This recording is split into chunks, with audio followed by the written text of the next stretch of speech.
This is the Danger Close podcast, Beyond the Books with me, Jack Carr.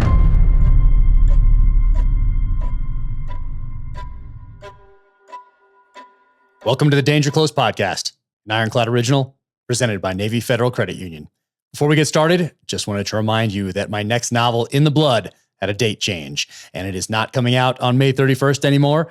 It is coming out on May 17th. So it's coming out in hardcover, coming out in ebook and audiobook with Ray Porter narrating on May 17th, available for pre-order now. My guest today, Des Powell. So you may have heard of Bravo 2 Zero. That is an SAS patrol in Iraq that has been documented in a few different occasions, including by Chris Ryan and by Andy McNab, who were both guests on the podcast last year. And this one is one that I did not know about. Bravo 3 Zero. There were three Bravo patrols, Bravo 1 Zero, Bravo 2 Zero, and Bravo 3 Zero. Des Powell, second in command of Bravo 3 Zero, tells his story in this latest work, and it is absolutely fantastic. Highly recommended. Had a great time talking to Des Powell. It was such an honor for me to have him on and get to talk to him, someone with such a vast experience in special operations, and just couldn't be more honored. So without further ado, let's get after it. Des Powell.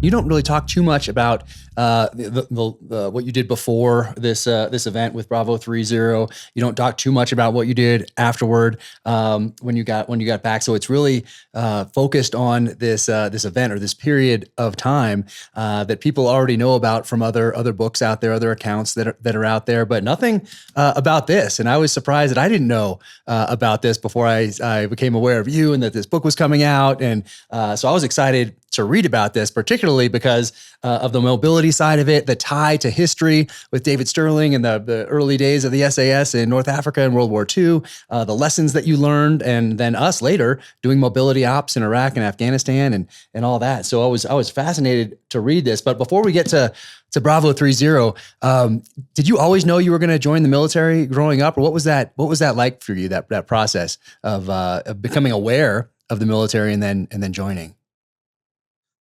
No, Jack. I grew up in the northern part of Sheffield. Britain, they call it Sheffield, and it's very industrious. My grandfather had been in the Second World War, and my dad had been in national service. So I suppose there was a little bit of indoctrination there without me actually knowing it, you know. But no, I didn't intend to join the military at all, you know. I suppose it was just as I started growing up, people kept saying to me, right, Des, I think the military would be good for you. And I'm saying, there's no way I'm going to join that. I'm not going to have people shout at me and tell me what to do and what have you. But I finished up joining the parachute regiment first when I was 20-year-old. And then I was in the paras for approximately 8.5 years. And then I decided right, if I'm going to do this serious, and make a full career of it, then I went for the SAS. And I finished up then being in the SAS for approximately 19 years. So all up, the military service that I did was over 28 years. Now, Jack, I did not plan that. I did not plan it at all. I did not plan the military. I did not plan parachute regiment, did not plan doing in the SAS, and I certainly didn't plan writing a book either. But you know something, Jack, it's funny, you say you're not going to do these things, and then you start to go down a path which you go, do you know something, this feels good. And everything that I've done, it just seems to be instinctive, Jack, and do you know something, no regrets. And I'm even enjoying it now, and I'm enjoying doing the book. Hopefully there's going to be more in the future. And you know something, Jack, it's nice doing stuff like this, as we call it, putting water back in the well. That's what we call it. I love that. I noted that term or that phrase in the book when you mentioned it, and I took special note of that, and I really liked that you used that. But you were always into physical fitness and martial arts and that sort of a thing. And so it seemed like the military was those people that were advising you to go that route, they might have been onto something. Because even in one para, you took a route of being kind of that fitness guy, that focused, disciplined person that's going out there and learning about these different martial arts or things that could help you in the parachute regiment. Is that right? Yes, I would agree with that. I was always, yes, I was into martial arts. I liked doing boxing, and then I did other martial arts as well. And I suppose what I liked about that, Jack, was the discipline. And I think in the military, that's what I always liked in the military, the discipline side. But yes, when I was young, I was always very, very physical. And obviously that helped me getting into the military as well. And then when I was in the parachute regiment, and especially then when I went to the SAS, the martial arts come into vogue then, because they started to lean on me and they started to say, right, would you like to get involved in this? Would you like to do more of martial arts within the regiment itself? And yes, so there was periods, for example, I had a period when I was in the VIP wing. Most people know it as the bodyguard wing. And there was a lot of kind of martial arts in that as well. But it was very basic, down-to-earth martial arts, only stuff that works, Jack. So yes, answering your question, a long-winded answer is that the physicality really helped me because I was into martial arts. That certainly helped in the parachute regiment, and definitely when I joined the SAS as well. Yeah. And then parachute regiment, what is that like? Do you go into the military to join the parachute regiment, or do you try out for that at some point during your version of basic training, or what is that pipeline like? Yes, what happens is in the British military, you know, we've got lots of regiments. You've got like the Guards Regiment, you've got the Signals Regiment, and I joined the Parachute Regiment. And it was funny, when I was at the careers office, the careers officer said to me, hi, he says, I think you'd be good in the Parachute Regiment. And I remember posing and going, now, do them guys jump out in airplanes? He goes, yes, they do. But he says, don't you worry about that. He says, you will be ready. He says, by the time you jump out in any aircraft. The point I'm making, that guy at the careers office did his job. He saw something in me that he thought, right, this guy would be good in the Parachute Regiment. Now, as you know, in the British military, the paras and the Marines tend to be the spearhead of the armed forces. I mean, no disrespect to any other regiments, simply because there's many, many fine regiments in the British Army. In fact, the SAS is made up of many, many regiments together. But I joined the Parachute Regiment at first, and it does what it says on the can. They're a tough bunch of guys, and you know, I know you've got your 82nd Airborne, and you had 101st as well, and air assault and all of those. So they're a tough bunch of guys, and that appealed to me. And I can honestly say, Jack, that being in the Parachute Regiment certainly prepared me for going up to the SAS.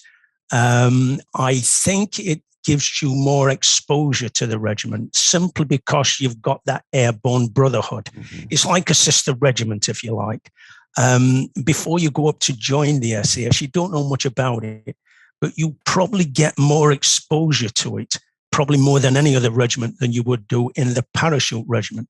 So for me, joining the paras initially was definitely a good step for me. I think if I hadn't joined the paras, there was probably a good chance that I might not have joined the SAS, Jack. Yeah. So I had 8.5 years, and I really, really enjoyed it. I really enjoyed it. Now, during that time, did you deploy anywhere during that time, or is it mostly training up in the UK or in Europe in general? Or what did you do with the parachute regiment during that time? Yeah, in the parachute regiment, we Northern Ireland, okay. Germany, Cyprus, Hong Kong.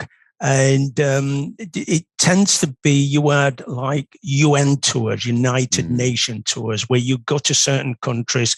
You can do 6 months, you can do a year, you can do 2 years. But yes, I got around the globe a fair bit when I was in the paras.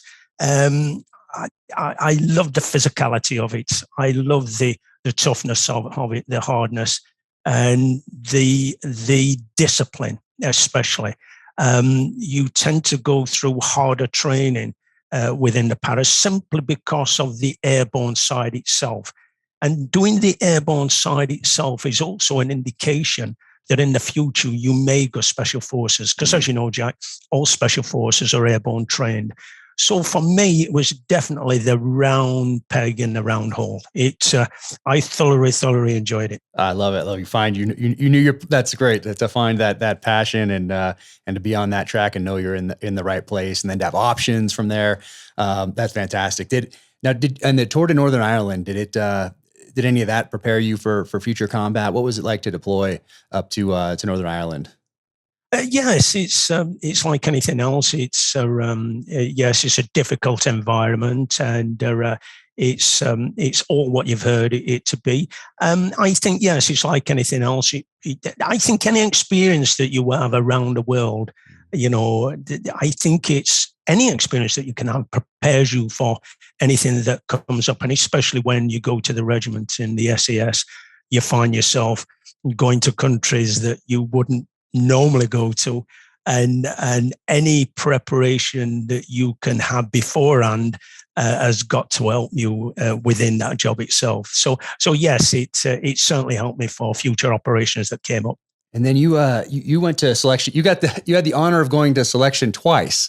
So you made it to that jungle phase, and you made it close to that point where if you get hurt, they roll you forward. We have that same thing in Hell Week and Buds. I think it's a little bit ambiguous depending on the person and then who's in charge and if they want you or not and all that sort of thing. But if you make it past like a certain time, like into Thursday or something, and you get hurt, yes, sometimes they roll you forward, just because the amount of quitters that we get after a Wednesday night drops off significantly, and you're just kind of a zombie at that point, making it through the rest of the week. But you made it to right before that point, and then you get hurt, and they're like, "Hey, guess what?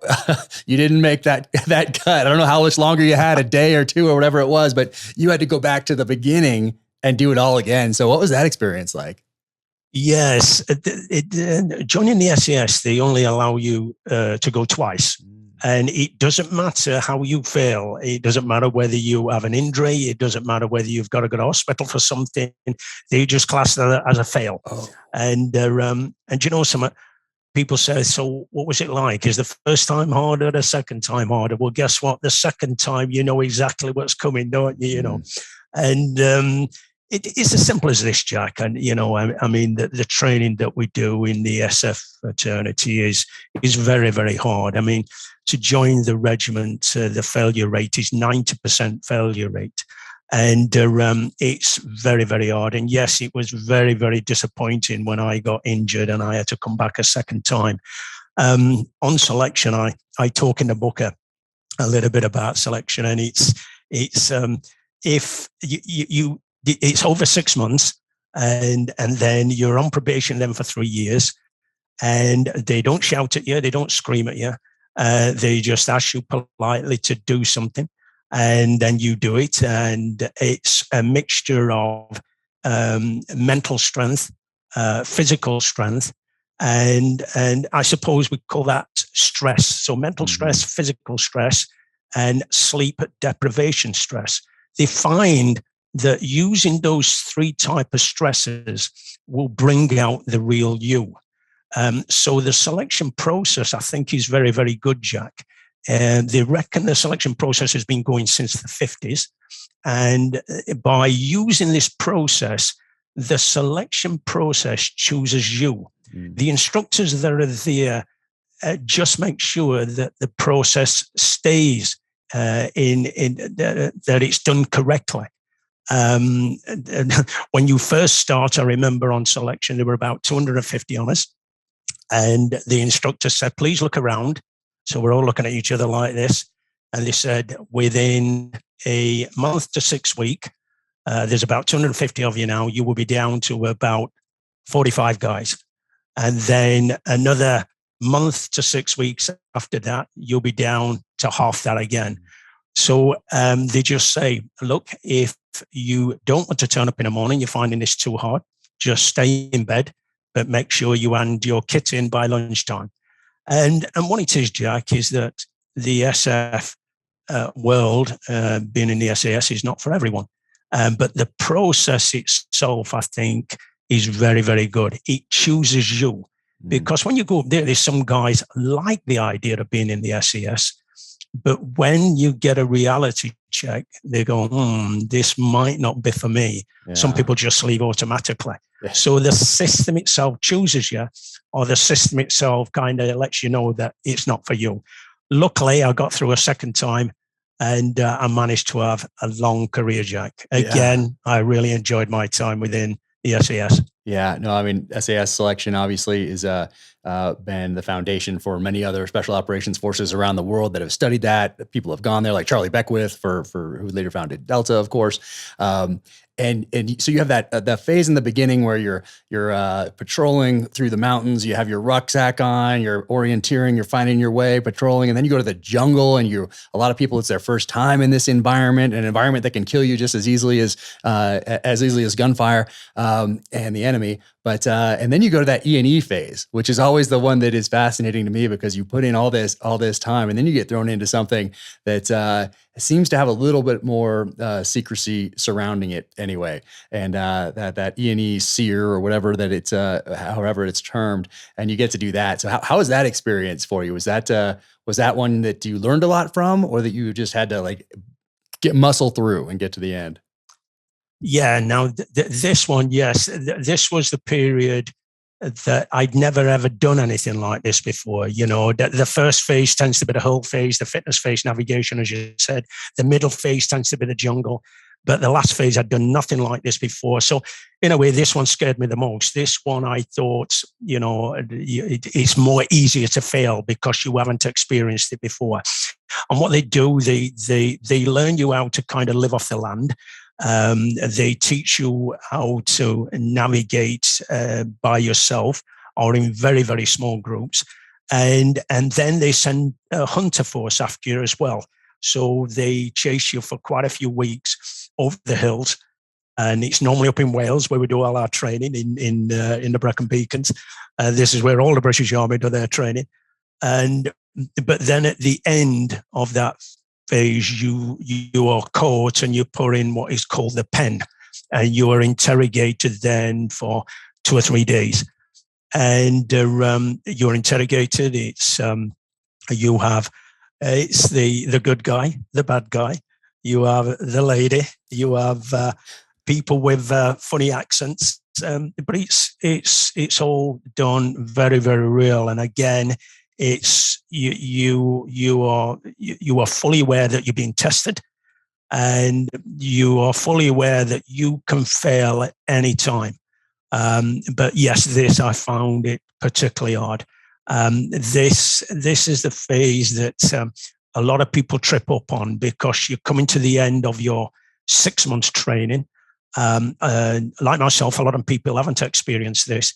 And it's very, very easy, Jack, to slip up. It's very easy to do something wrong, very easy to say something wrong, especially when you've been on the run for many weeks, and especially when you're being interrogated as well. It's very, very real.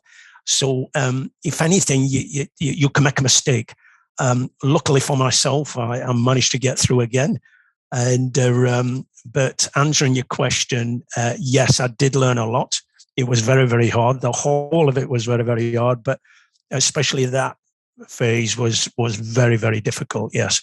Yeah, that's an interesting one because we do our SEER school, which was really based on, at least the time when I did it back in 97 or 98, really based on the Vietnam experience and that Vietnam prison camp and the sights and the smells and the accents and all that stuff was kind of based around that. And then later, I think it was, still pre-September 11th, I did an advanced SEER that was more based upon, hey, you get, kidnapped in Beirut type of a thing. And then they throw you in front of the CNN cameras and, all that sort of thing. So it was a little different, but once again, sights, smells, sounds, like you're in Beirut or somewhere like that. Anyway, so that was interesting. But what I took away from both of those is do not get captured. Like I'm going to get on these. That's why I've always been a runner. And so I always figure my E&E kit, I'm not going to be hanging out fishing, with a little tiny fishing thing. I'm going to be running just like Chris Ryan, the one that got away. I'm running to that Syrian border. Yes. That is my E&E kit right there. I'm going to be in shape enough to do that. Yes. I'm going to be aware enough of what's going on around me, know how to navigate and know how to move out and not get captured. Because, oh my gosh, that was my takeaway from that a similar type of experience anyway. Yeah. And then from the parachute regiment, did you already have your Halo and Hey-Ho type training, or was that more static line? And then you did more advanced free fall type parachuting once you got to the regiment? Is that how that works? Yes. In the parachute regiment, I just did static line jumping. And then when I joined the SAS, as you know, you can, the troops, we have mobility troop, mountain troop, boat troop, and air troop. I went to air troop, and that is when you specialize then in your halo and hey-ho, high altitude, low opening, high altitude, high opening. For people that's listening, that's dealing at 25,000 feet, jumping with oxygen, normally at night with equipment. Free falling is normally about 2 minutes free fall. The speeds you reach in free fall, terminal velocity is 120 miles an hour. Changing the shape of your body, you can come up to speeds of 180 miles an hour. It's very, very dangerous, like all this stuff is we do, Jack, isn't it? And so if you collide with anyone in the sky, or you hit any equipment because you jump out with equipment which is on a drove chute, you can have some real problems. I've had colleagues friends that have actually died doing this sort of training. So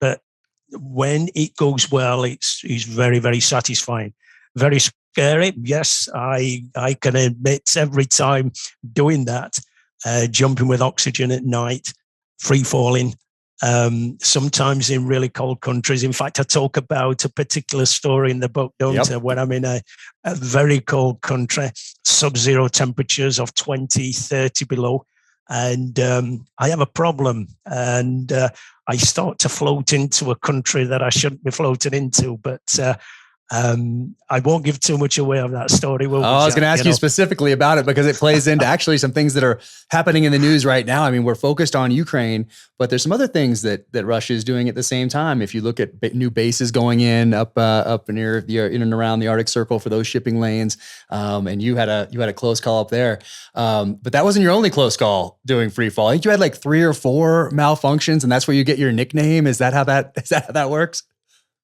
Yes, it's funny, Jack. I don't seem to have much luck parachuting. Yes, they used to call me Kamikaze Des because I've had 3 malfunctions.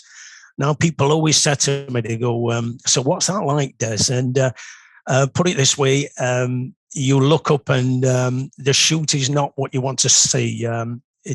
We call it a bag of washing.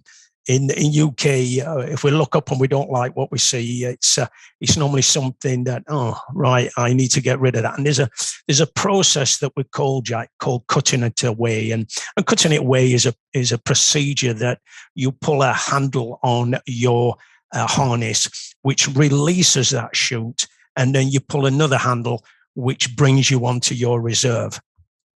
So I've had to do that 3 times. And it works every single time because I'm here to talk about it. And some people say, well, what happens if you go onto your reserve, Des, and that doesn't work? And I say, well, it's just not your day, But do you know something, Jack, on that? Even though parachuting is a very, very dangerous hobby, if you like, you have guys that do sport parachuting, if you like. But you very, very rarely hear of any fatalities. Even though it's dangerous, it's a very, very well-governed sport. The things that you tend to have is, twisted ankles, broken legs, things like that, if you come in wrong or you're coming too fast. But unfortunately, on military parachuting, when you're carrying all the equipment and you're carrying weapons and it's at night and you're on oxygen, and it's freezing up your goggles and it's freezing up your altimeters and it's freezing up your oxygen and you can't breathe properly and you're bumping into people in the sky and what have you. Well, then that is when you earn your money, Jack, isn't it? And so, yes, I've had 3 malfunctions. Luckily, I'm still here to talk about it. And we've got a few stories in the book which talks about that as well. Yep. No, that's the training in and of itself is just so inherently dangerous. And I've lost multiple friends over the years, as have all of us in special operations have. Even in my free fall class, we lost an instructor and a student who collided in the air. They smashed heads in the air. So we had to get on in the desert and get online and go find them, find those bodies. But it's just So I don't do it in my free time now. I think I've had sufficient, as some like to say. I'm good. I don't need to jump out anymore planes, I don't think. I think sensible thing to do. Sensible thing to do, Jack. Neither do I now. I've stopped all that. So I've stopped it all. Oh, yeah. There we go. We're getting a little wiser in our old age then. And then when you show up get your first squadron, do you have veterans of Prince's Gate in there? Are you getting those stories from what it was, from what that operation was like? Yes, that was just before my time, but obviously I joined the squadron that had been involved in the Iranian embassy siege.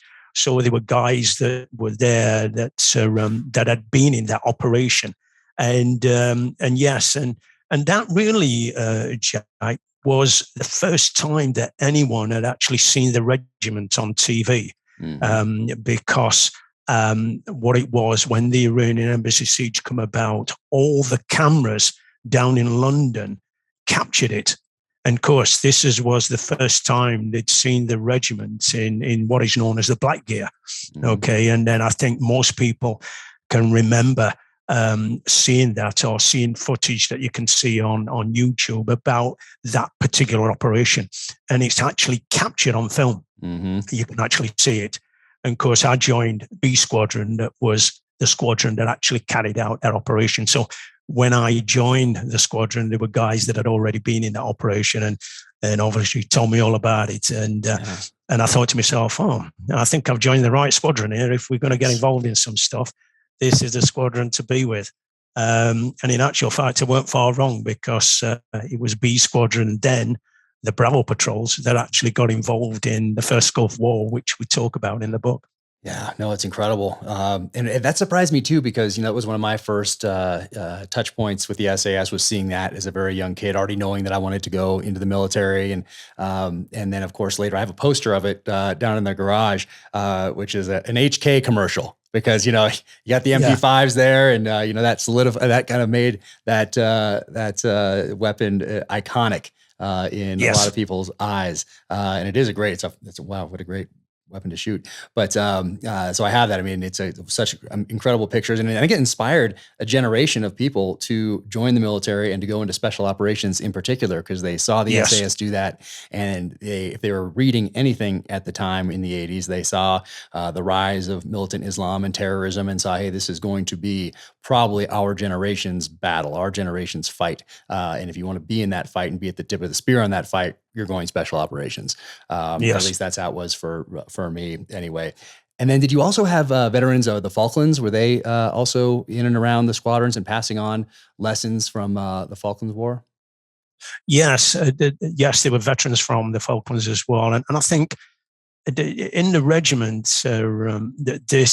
that you had many people that had been in many operations around the world. I mean, that's what the regiment does. It gets busy, and it always pokes its nose into other people's business around the world, And yes, there is, it's a vast amount of knowledge. In fact, something, Jack, but when I first arrived at the squadron, is that, people often ask me, they said, so what was it like, Des? You're kind of week to week, month to month, joining the regiment. And straight away, you've touched on it, is that there's just this vast energy of knowledge. Everyone has done something. I mean, there were guys that had not only been on many operations that we've talked about, but there was guys that had climbed Everest, had just come back off an expedition. There was guys that had rode certain parts of the Atlantic. There were guys that had come back off speaking Russian courses for 18 months and were speaking it fluently. There were guys speaking Arabic fluently. There were guys that had done freefall records and had done safaris across the deserts. And it was just immense, an immense feeling. It was just limitless. I think the word is to be used. And you know something, Jack? What they did is they encouraged you to be part of it. They wanted you to be the best you possibly could at everything you did. And you know something? You had all of this positivity and this energy. Everybody wanted to be the best at what they did. A funny story, there was a guy that went away on a medical course, and he had learned to deliver babies. And that was part of his, his medical attachment, as you like, at the hospital. And his wife was pregnant, and his wife went into labor, and he couldn't get her to hospital on time. So he decided to deliver the baby himself. And of course, that was really funny stories like that. There was another story of a guy that run cross countries, and he was supposed to turn up for a cross country competition, which was about 8 mile running. And he couldn't get there because his car had broken down. So what he did, he actually run 10 miles to the event. Okay. Then he ran 8 miles competition. He came within the top 5. Then he only run back again. And of course, you can imagine you've got these stories which are going round the actual regiment itself, but they're inspiring, Jack, and this limitless feeling that you could be part of this regiment. And suddenly you just realize, you go, this is my time. This is me. This is what I wanted to do. This is what I'm designed to do. And the guys that go up to the regiment, they don't have short careers. Everyone has long careers like me. They have at least 10 years. I think it's just over 19 years. And I think what it is, guys realize that this is their time. And guys only go up to the regiment if they're serious. There's very, very few guys that get out early. So most guys have long careers. Most guys do many, many operations. And most guys that I talk to go on to have just a normal, happy family life as well. I think for us, Jack, as one of my friends said to me, Des, you was never going to have a midlife crisis, was you? And no, I wasn't. I was going to make sure that I did every single thing. And I think today, Jack, I feel really, really content. There's nothing really more that I'm kind of hitching to do. Put it this way, I don't have an inkling to go and climb Everest. Put it that way. You're good. And and I don't want to go parachuting anymore and stuff like that. Yeah. So the thing is, I think the regiment really brings the best out in you. And something, Jack, at the end of the day, like you guys, you're really helping people, aren't you? You're out to help as many people as you can. And that's got to be a pretty good profession, hasn't it, Jack? Yeah, no, it's all about helping those who can't help themselves. I mean, I've always thought about it in those terms well before I even joined the military. And you're part of something. I mean, you touched on something there about being part of this history. I mean, you're part of this lineage, these generations that passed on a reputation to you that you are now entrusted to carry on going forward. But can you talk a little bit about that history of the SAS, of David Sterling in North Africa? Because that plays into something that you're going to be directly involved in shortly after you get to the regiment there. Because I love those pictures of David Sterling and those guys in the desert, in their vehicles, all kitted up, and those are such iconic photos. And of course, they did. They're part of not just the history of the regiment, but special operations in general for all of us, and something that connects all of us, regardless of which special operations service we come from. Can you talk a little bit about that? Yes, is that the book came out just before Christmas. So this year, obviously 22. Last year, 21. Okay, was the 80th birthday of the regiment. The regiment was first born 1st of July, 1941. And its founder was a guy called David Sterling. Now, David Sterling was a young officer, and he came up with an idea. He said that if we have a small group of guys that can be fairly intensely trained, that can think a little bit outside of the box and be a little bit robust, and they would be far more successful than a larger group of guys, a regiment, if you like. And he put this theory to the Iraqi. They were fighting, the Brits, the Second World War, they were fighting out in North Africa at that time. And the base of the British Armed Forces then was in Egypt, in Cairo. And he put this to the Iraqi. And surprisingly, they went for it. And that was the birth of the regiment. And what they gave him 60 guys. And they said, okay, start to do your training. And that was the birth of the SAS, which was 1st of July, 1941. So last year was the birth. It was the 80th anniversary of the SAS regiment. And by the way, it was the 30th anniversary of the first Gulf War as well. So when the book came out last year, it was commemorating those two birthdays, if you like. But yes, David Sterling had this vision of the SF, of special forces, and it was that started the SF mindset, if you like. And that's what started the SAS off. It was David Sterling. And we had lots of success in North Africa fighting Rommel. And that is where it was the Jeeps at that time. We obviously had Land Rovers out in the desert, but it was small raiding parties attacking these enemy installations out in North Africa, and they had lots and lots of success. Then the war went over to Europe, and the success was even further then with the regiment going all the way through the war.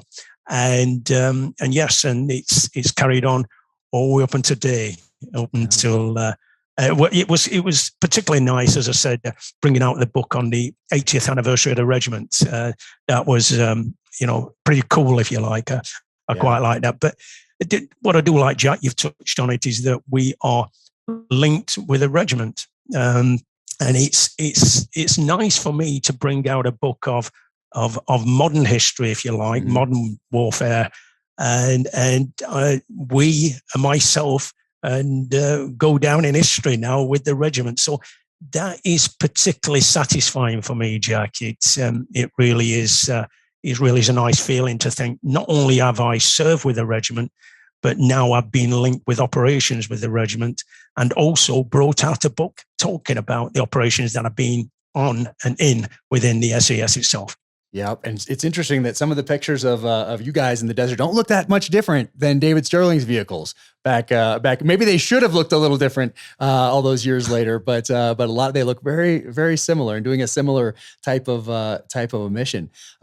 What's also interesting there in the book, you talk about his founding principles, and you talk about humility, a classless society, humor, discipline, and the relentless pursuit of excellence. And I just love that. And I believe Winston Churchill, you probably know the quote better than I do. Winston Churchill has a great quote when he's talking about SAS operations in North Africa that's just fantastic. You'd never hear a politician say anything like that today. It's like leaving a trail of bodies across the desert. Whatever, it's awesome. Like Churchill just had the best phrases, hands down, of any modern leader. Yes. But I love that you talk about those things. And in your experience in the SAS, it seems like anyway, that those founding principles, all those years later, still form the basis of the relationships and the leadership within the SAS. No, I agree. And when you think about it, I think it's the same for all of the SF fraternity. I mean, yes, discipline straight away is one of them. Humor. I mean, humor gets you through a lot of problems. I know he talks about a strange one there, which, a classless society, and what it probably means, probably back then, and what it means today is that it's, is that rank really didn't matter that much. And when we're in the regiment, our officers, we call them boss. We don't call them sir, and we don't salute and stuff like that. So we're on the same level. And that's what he really meant there, that it's a classless society. It's the relentless pursuit of excellence. You are always trying to make yourself better. Whenever we do our operation, we come back and we just go, right, what went right, but also what went wrong? Not to point the finger, but just to say, well, next time, we won't do that. We will do this, and that will make it better. So these principles, if you like, they may sound like common sense, but it's yes, they are still used today like they are then. And I think they can be used outside of the military. I think it's ingrained in me so much now that I've been with the regiment all these years, that these things just come naturally. I mean, the discipline, definitely. I can't have I've got to have life with discipline, and humor. I always like a good laugh. And when things get bad, it's best to look on the bright side, as they say, and classless society, treat everyone the same, and yes, humility. we do some great things, but it's no use sticking our chest out and showing off about it and what have you, is it, Jack? You've got to be humble, because, what I do realize, like yourself, Jack, is that, you have a responsibility. Since I've been out, I still realize that people still look at me because I was in the SAS. And when I was in the regiment, it was a big thing to go for the SAS. And it's good to see here in Civvy Street that people still think the same way and still respect you. Mm-hmm. So guess what? It's best that I'm responsible, grown up, and act a certain way. I think there's a certain protocol of the way we should speak and the way we should act. I think it comes with the territory, Jack. It comes with what we've done. People expect this of us. So these things that I've been talking about are ingrained in me. And I think it's something that maybe it should be took on board by most people, because these things can be used in everyday life. Put it this way, it certainly helped me. And David Sterling, was a great man, and he certainly knew that in there about the SF side of life. It's a way of thinking when you think about it. Oh, yeah. And especially using these things within life itself, and especially within the regiment. But yes, and I know, yourself in the SEALs, it's the same sort of thing. It's that same mindset. In the book, as you know, I talk about a SEAL team that I come across, so I'm not just saying it's on the show, it's actually in the book. And something, what I noticed, Jack, when I was with the SEAL team, when I was out in Saudi Arabia, we was in Al Juf at this big airfield. What I noticed when we were sat down at night, we were living outside under the stars, and we were just sat there in a fire, and we call it having a ginganguli, it's like being on a camping thing. And what I noticed, your guys were just the same as us. We chose to be there. It was no use whinging or whining or belly aching. We knew what was coming. Mm-hmm. We knew it was difficult, but guess what? We knew that we wanted to help people, and we knew that there's a job to be done. What I liked about it, when I sat there with your guys, they were no different than us. Yeah. We were laughing and joking. We were humble. Yeah. I could see the discipline. And, something, night after night, I used to go back to, and guys sit around the fire. Your guys would give us a cup of coffee or a couple of chocolates, and break out the MREs, and we just laugh and joke and what have you. Yeah. And in the book, Jack, as you know, I tell a story about your guys helping me out when, it was a few days before we were going to go out on the mission of Bravo 3-0. And I was embarrassed to say that we were short on equipment. Now, Jack, I hope you don't mind me saying, but when I looked at your guys have all the kit, Yeah. You will look the part. You have a certain way about you, but your guys had everything, and I was capping hand, and I said to your guys, I goes, look, guys, we're a bit short on equipment. Could you help us with E and B and C and D and this? And he goes, and one of your guys said to me, he goes, what is it with your Brits? He goes, you turn up to a war, to a conflict with just about nothing. And he says, then you come over to us, scrounge all the kit off us. And but we were laughing about it. But you know something, Jack? Your guys were really, really good to me. They really helped me out. They gave me lots of equipment. And in the book, they even gave me some ammunition that I needed for certain weapon systems that we didn't have. And your guys were very, very good to let me have that. They were spot on, Jack. They did a great job. I loved reading that in the book, and I could totally picture that happening. Because we're all there. We're all part of the same team. We're all part of that same fraternity. We're going to help each other out. I saw the same thing in Iraq years later in Baghdad, working right next to you guys, the SAS right there in Baghdad, and saw that same type of camaraderie, that same type of everybody being part of this fight, whether you came from the UK or the US, didn't matter. We were on the same mission together. We're going to share intel. We're going to share everything we possibly can. to get this done. And part of that that goes back to David Sterling's principles. I think a lot of that's like an operational maturity, and you see it before you get there because you hear stories about the SAS, you hear stories, or at least I did, about the SEAL teams, and there's this operational maturity to it, which is part of that is the humility. It's that humor, it's that classless society. You're not, hey, it's not about the rank. It's about your operational prowess, essentially, and your reputation that is all based upon your character, of course. But I love those similarities between your former unit and ours here in the U.S. And actually, two of my favorite photographs come from the SAS, and one of them is a series of the ones from David Sterling in North Africa, and then the other one, and I know you'll know which one it is. It's the guy single. He's alone. He's in Oman. I guess it's in the 70s probably, and he's sitting up on this rock, and he's got his beard, and he's got his stuff on. He's kind of got some Western stuff on, some indigenous stuff on. He's got this old bolt action rifle there with an old scope on it, and his eyes are just looking out over the desert. And it's such an iconic photo. And so it's interesting that two of my favorite special operations photos are both of guys in the SAS. Yes, they're great photographs. I know exactly what photographs you're on about. You know, ones with David Sterling where they lined up in their Jeeps. You know, they've got the shemags on and what have you. That's an iconic photograph. You're right.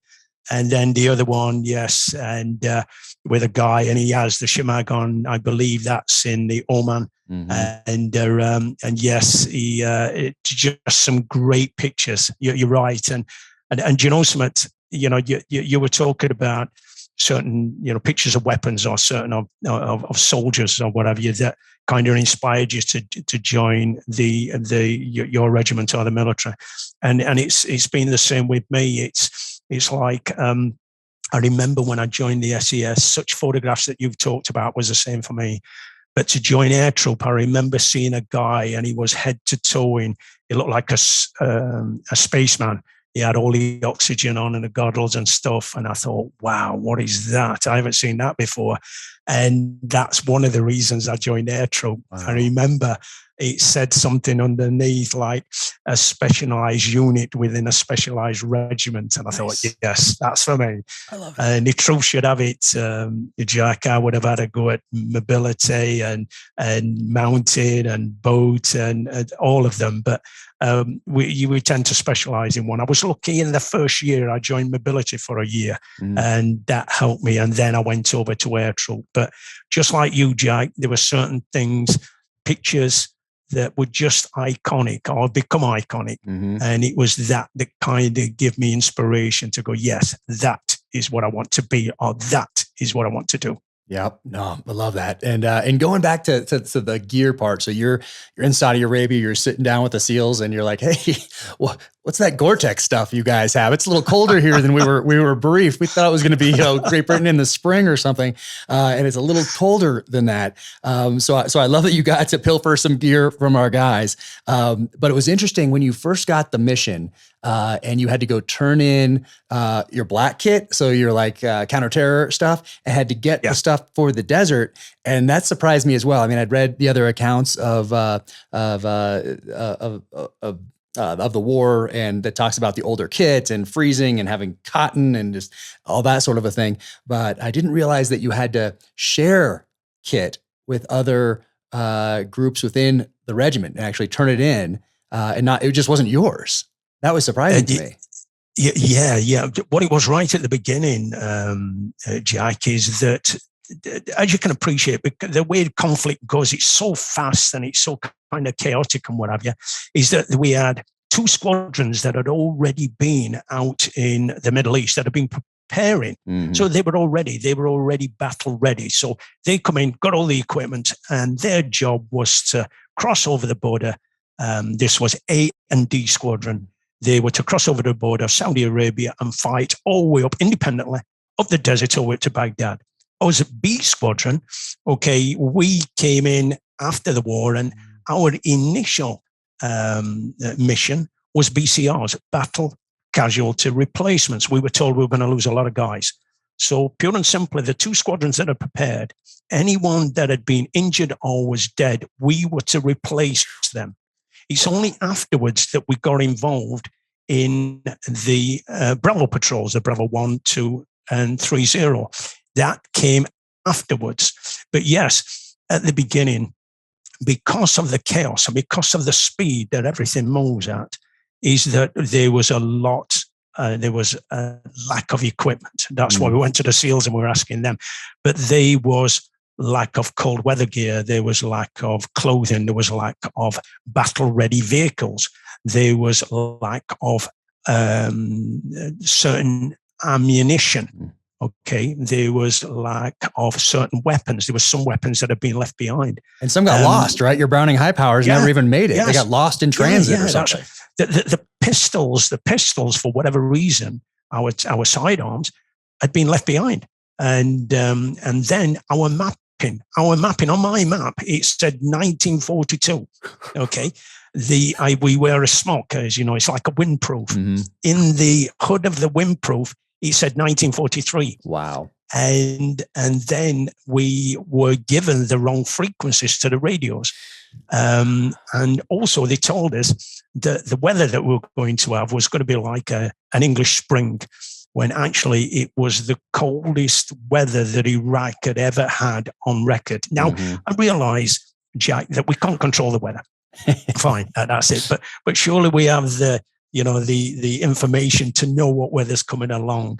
And besides, Jack, is because we wasn't prepared with the equipment that was left behind, or we didn't have enough of, especially cold weather equipment, is that because it was the coldest winter that Iraq had ever had, and it snowed many nights when I was on the ground, is that there were guys from my regiment actually died, okay, of hypothermia, simply because the weather in Iraq was far too cold. And, these things, when you think about it, shouldn't happen. There was mistakes that did happen, and I pointed them out in the book. And what it was when I saw your guys, the SEALs, I thought, right, those guys are bound to have the kit. And I knew that we had a massive shortage of it. And what I used to do, I used to see your guys over on the far side of the airfield. We were all living out in the open. And I used to see, the only thing I can describe is doom buggies, if I'm saying the right thing. And these things were I haven't seen anything like it before. They were just fantastic. And in the morning, these 4 doom buggies, desert buggies, if you like, would start up. Your guys would start them up and rev them up and take them out for a short spin. These things just looked amazing. They had like you had a driver, you had a guy outside of him. There had like a mounted machine gun. Yeah. You had a guy that sat up behind him on a higher light turret. At that time, it was an M60 machine gun that was on the back. So you had 4 of these. They just looked amazing. And your guys would take them for a spin out in the desert, So I used to come over and kind of slowly edge my way in for a coffee or a drink of chocolate and stuff like that, and start to ask for equipment. As I said, I got to know your guys. Your guys were great. Yeah, Jack, we come through the same sausage factory. We have the same mindset. And I think it's all to do with that same type of selection process that I talked about earlier, is that when you are put under a certain stress, okay, is that a certain individual arises, and hence a certain individual then becomes a SEAL, becomes an SAS guy, becomes Special Forces. And it's all to do with the type of training. And that type of training will bring out that type of guy. And it's the type of guy that wants to be there. As I said, it's no use sticking your chest out and saying, I'm this and that and the other. There's a job to be done. We don't whinge, we don't whine, we don't bellyache. And at this stage, I knew I was going out on the ground. I went over to your guys. I just tell them straight, this is what I need. He goes, oh, okay, buddy. And they gave us equipment that we dearly needed. And I can always thank them for that. And just to add to that, Jack, I've worked with your guys many a time when I've come over to the States and we've done stuff together. And your guys have always been good to me. I've got lots of stories that I can tell you at another time. But all I can remember is just laughing a lot, having fun. But before that, we get down and do some good old fashioned hard work, and then we go out and enjoy ourselves. What about that? That's it. That's it. Those vehicles you're talking about, I think they were called Desert Patrol Vehicles, DPVs. And they were decommissioned at some point in the late 90s, I think.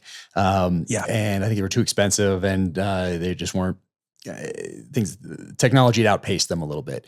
But then Afghanistan kicked off and no one knew how to use these things. So they went and found them. I think this is right. They went and found them somewhere. I think they were at Camp Pendleton in a storage facility, but no one really knew how to do anything. So they brought these guys back that we called the Space Cowboys. So the guys that had used them back in the 80s and the early 90s. So they brought these older guys back in, and because the Space Cowboys was that movie with Clint Eastwood and all those guys. And I remember. So they brought these older guys back, and it ended up they didn't really work that well in Afghanistan. We needed something with some armor, or we needed some some Hilux trucks or something that would blend in a little more. Some things with armor eventually, and all that sort of a thing. But we did bring the Space Cowboys back together there. I'll tell you something. They were fantastic. I mean, they had stingers strapped to the side of them. They had weapon systems all over them. Cam nets. They had the big fat tires. These things could move. I mean, wow. They were a good recruiting tool as well. They got a lot of people to join the SEAL teams, I think, because they did look pretty sweet. Right. Yeah. Do you know something, Jack? I remember at that time, the equipment as well. At that time, I don't know whether you can remember, the Dana boots and the Matterhorn boots were just coming out. I think people still use them today. Your guys had them at the time. And I remember looking at them and thinking, wow, what are them like? And I remember asking your guys, as soon as I got back to UK, I ordered a pair of, I think it was Dana boots first, and then eventually the regiment started to get the Matterhorn boots, and, and your guys had the Gore-Tex and stuff like that. The main thing is your guys thought of nothing of helping us out. Your guys were fantastic, which was brilliant, mate. Brilliant. Love to hear that. And then did you guys have, did everybody in the regiment have some sort of cold weather training, or was that only for like mountain troop type guys or people that had cycled through there? So did everyone in Bravo 3 Zero have some sort of cold weather training, or did some guys not have any at all? No, none of us had any cold weather training at all. I suppose that the only way to answer that is that as with soldiers, we're always doing soldier training, and a lot of that incorporates going to, such countries, cold weather countries, and doing certain packages that incorporates cold weather training, sub-zero temperatures. Living outside, and the likes. Generally, in Norway. Norway is a country, for example, where the Marines are always going, and we do lots of kind of Norway training. But because this was rushed and what have you, the main thing is that there was no cold weather clothing. In fact, in the book I tell a story is that our RSM, our Regimental Sergeant Major, realized that for the three squadrons, the two squadrons A and D that were fighting on up going through the desert to Baghdad, and then our squadron, the B squadron, the three squadrons didn't have any cold weather equipment at all. So what he did, he actually went to the markets in Al Juf, in Saudi Arabia, bought a load of the Arab coats, the big thick coats that you can see, actually got them on the helicopters and flew them out as a resupply to A and D squadron when resupplies called for it, and actually put and sent these coats out to the guys.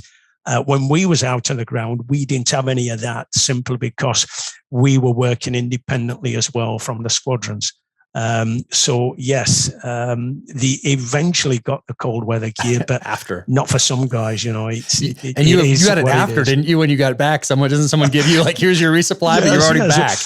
What happened was we were hoping in the book, there's a story where our patrol was supposed to meet up with one of the squadrons. So what they did, they had a package of mine saying Des Powell's cold weather gear. But obviously, I never got it in time. So one of the guys said to me afterwards, he says, "Thank you very much for that cold weather gear." He says, "That really come in handy." That saved me. We're better late than never, I suppose. And I think like this, at least the guys managed to use it, even though it wasn't me, Yeah, no, exactly. Oh man, it's such an amazing thing to read that you're using Second World War era clothing when there had been a couple advancements since that time. So you went in there first thinking you're going to be replacements for those that are wounded or killed. And when do you find out that, hey, you're going to have a new mission and this new mission is going to be going after Scuds? And then I think they throw another one on you last minute about cutting some cables. But your main mission there is to go after the Scuds because the worry is that Saddam Hussein is going to launch those things. Oh, well, he did launch a few, but launch more into Israel and draw them into the conflict. When do you get that mission? Is it when you're on the ground already in Saudi Arabia? Yes, correct. What it was is that the two squadrons that I've already said, they'd got their mission, and their mission was to cross over the Saudi border into Iraq and fight our way independently up to Baghdad. We were there just as two BCRs, battle casualty replacement. Mm-hmm. But as you said, what started happening, the leader of Iraq at that time was very clever, Saddam Hussein. He started firing mobile Scud rockets from various areas within the Iraqi desert onto Israel, knowing that Israel would come into the war and then that would become a larger conflict with undoubtedly a larger loss of life. As you can appreciate, is that if Israel had come into the war, neighboring countries, Arab countries would side with Iraq and fight against Israel. So that was the first one. The second big one was that Iraq had used chemical weapons in the past when fighting Iran on its border in the 80s. It had fought Iran for about 8 years with a loss of 250,000 troops. It had used chemical weapons. In fact, he'd used chemical weapons on his own people, the Kurds. So we knew that Israel coming into the war, and then it was only a matter of time that chemical weapons would be used. We knew that all of the Middle East would destabilize. And it would be a massive conflict. In fact, our commanders, Jack, was using terminology of Third World War terminology. Now, that sounds very, very dramatic, us sat here and talking about this. But when I was out in Saudi Arabia, where we were seeing hundreds of thousands of troops forming up in Saudi Arabia, ready to cross over the border into Iraq and into Kuwait, and then throwing in the oil, the complexity, if you like, destabilizing the Middle East, the oil itself, you could see how Third World War would come about. So they said, tell you what, we'll have 3 patrols that will be flown hundreds of miles behind enemy lines. We will go looking for these mobile Scud rockets, and they thought that these mobile Scud rockets would be traveling up and down MSR's main supply routes from Baghdad going out into the desert. These mobile Scud rockets would stop, erect, fire these rockets. It would take minutes to reach Israel, and then they would go and hide again. We were supposed to go out and find these rockets, locate them, send back their coordinates, and then bring in airstrikes to eliminate them. As you could see, it was almost an impossible task. But when they were talking about this Third World War coming about, we knew that it was very, very serious. And because of that, the 3 Bravo patrols, Bravo 1, Bravo 2, Bravo 3, with 8 men in each patrol, it was a tongue-in-cheek kind of phrase, but there was phrases going about like suicide missions. Now, we know, even though it was tongue-in-cheek and we used to laugh about it, we knew it was very, very serious. And we know that if Israel was coming into the war, chemical weapons being fired, we knew that this was going to be a tinderbox. Anyhow, they decided on 3 patrols to go out, to fly out, and then we go into detail of the problems that we had in SAS Bravo 3 Zero. I think most people can remember the book that came out by my colleague Andy McNab, and his book was Bravo 2 Zero, and it talked about the problems that they had. And I believe they've had Chris Ryan, a friend of mine. Both of them on, a good guy. And now he was in Bravo 2 Zero, and he talks about how he escaped to Syria. We had Bravo 1 Zero and the problems that they had, and then the book is Bravo 3 Zero and the problems that we had. Bear in mind, we all worked independently. And so, yes, is that the 3 patrols came about to specifically stop or find and locate these mobile Scud rockets trying to prevent World War III. Yeah. And so the pressure was on, if you like. And the story goes on about how we tried to prevent that and the problems that we had.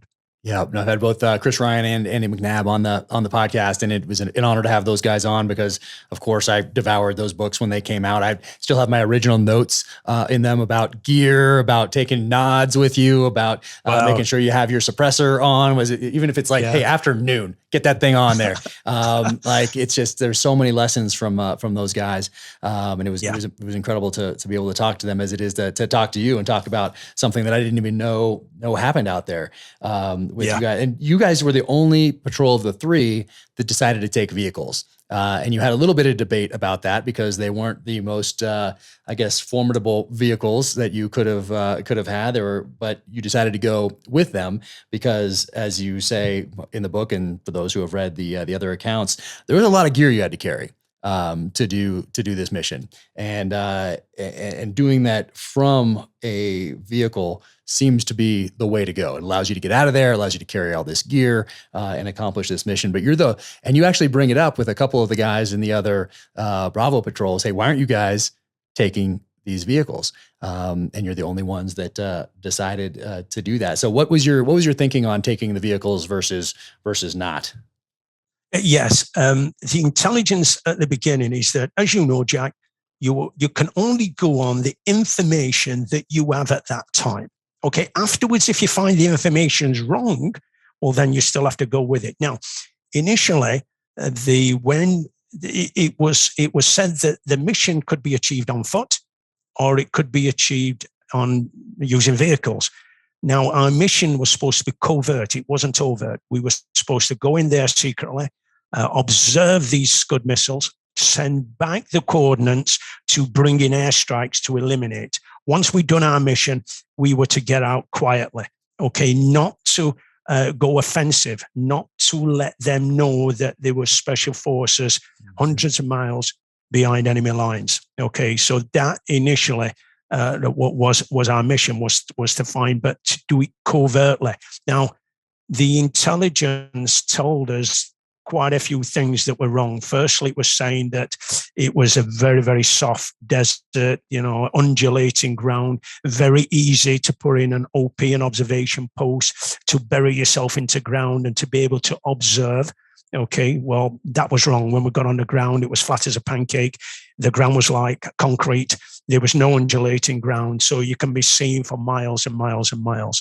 So, and plus the choice is down to you, Jack, is that the head shed will give you a mission, but you decide how it's to be carried out.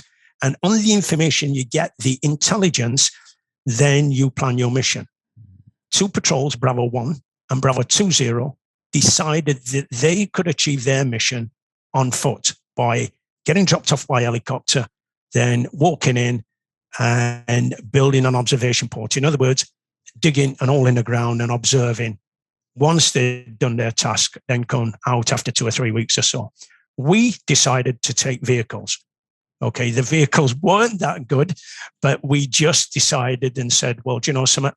We will take vehicles because we feel we can do this job just as good with vehicles. We also had in mind that we could also be active if we needed to be, okay, and, be offensive if it did come to that. Mm-hmm. And we also had wheels we could get out of trouble as well. That was our thinking.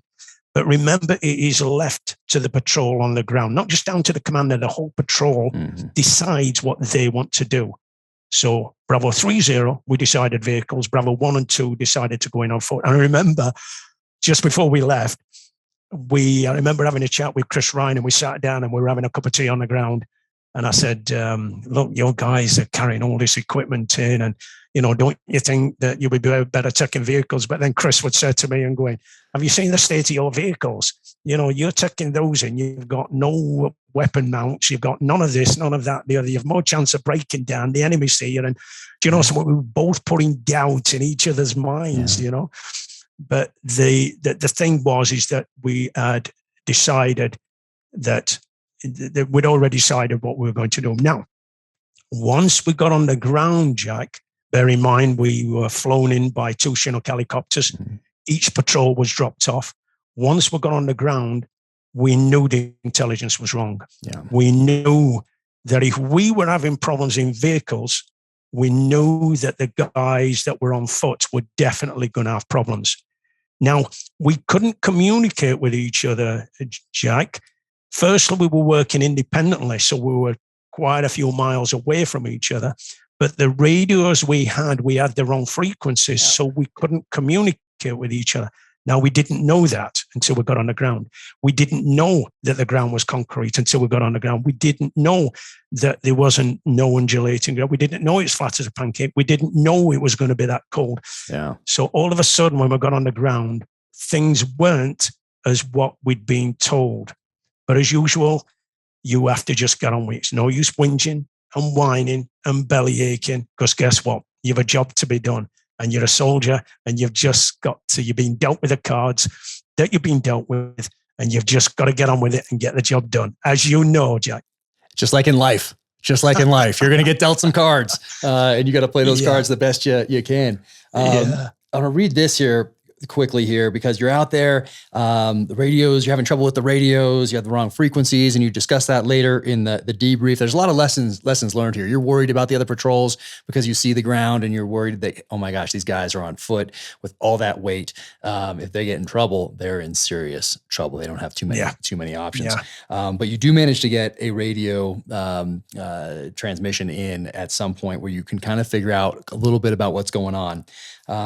And you say this: we gathered aghast as he delivered to us the long and short of it. We had one patrol, Andy McNab's Bravo 2 Zero, compromised, and all 8 men were reported MIA, missing in action. As for the second patrol, Patrick Johnson's Bravo 1 Zero, the message regarding that lot was seriously garbled, but from what we could make of it, it seemed as if they might not even have deployed.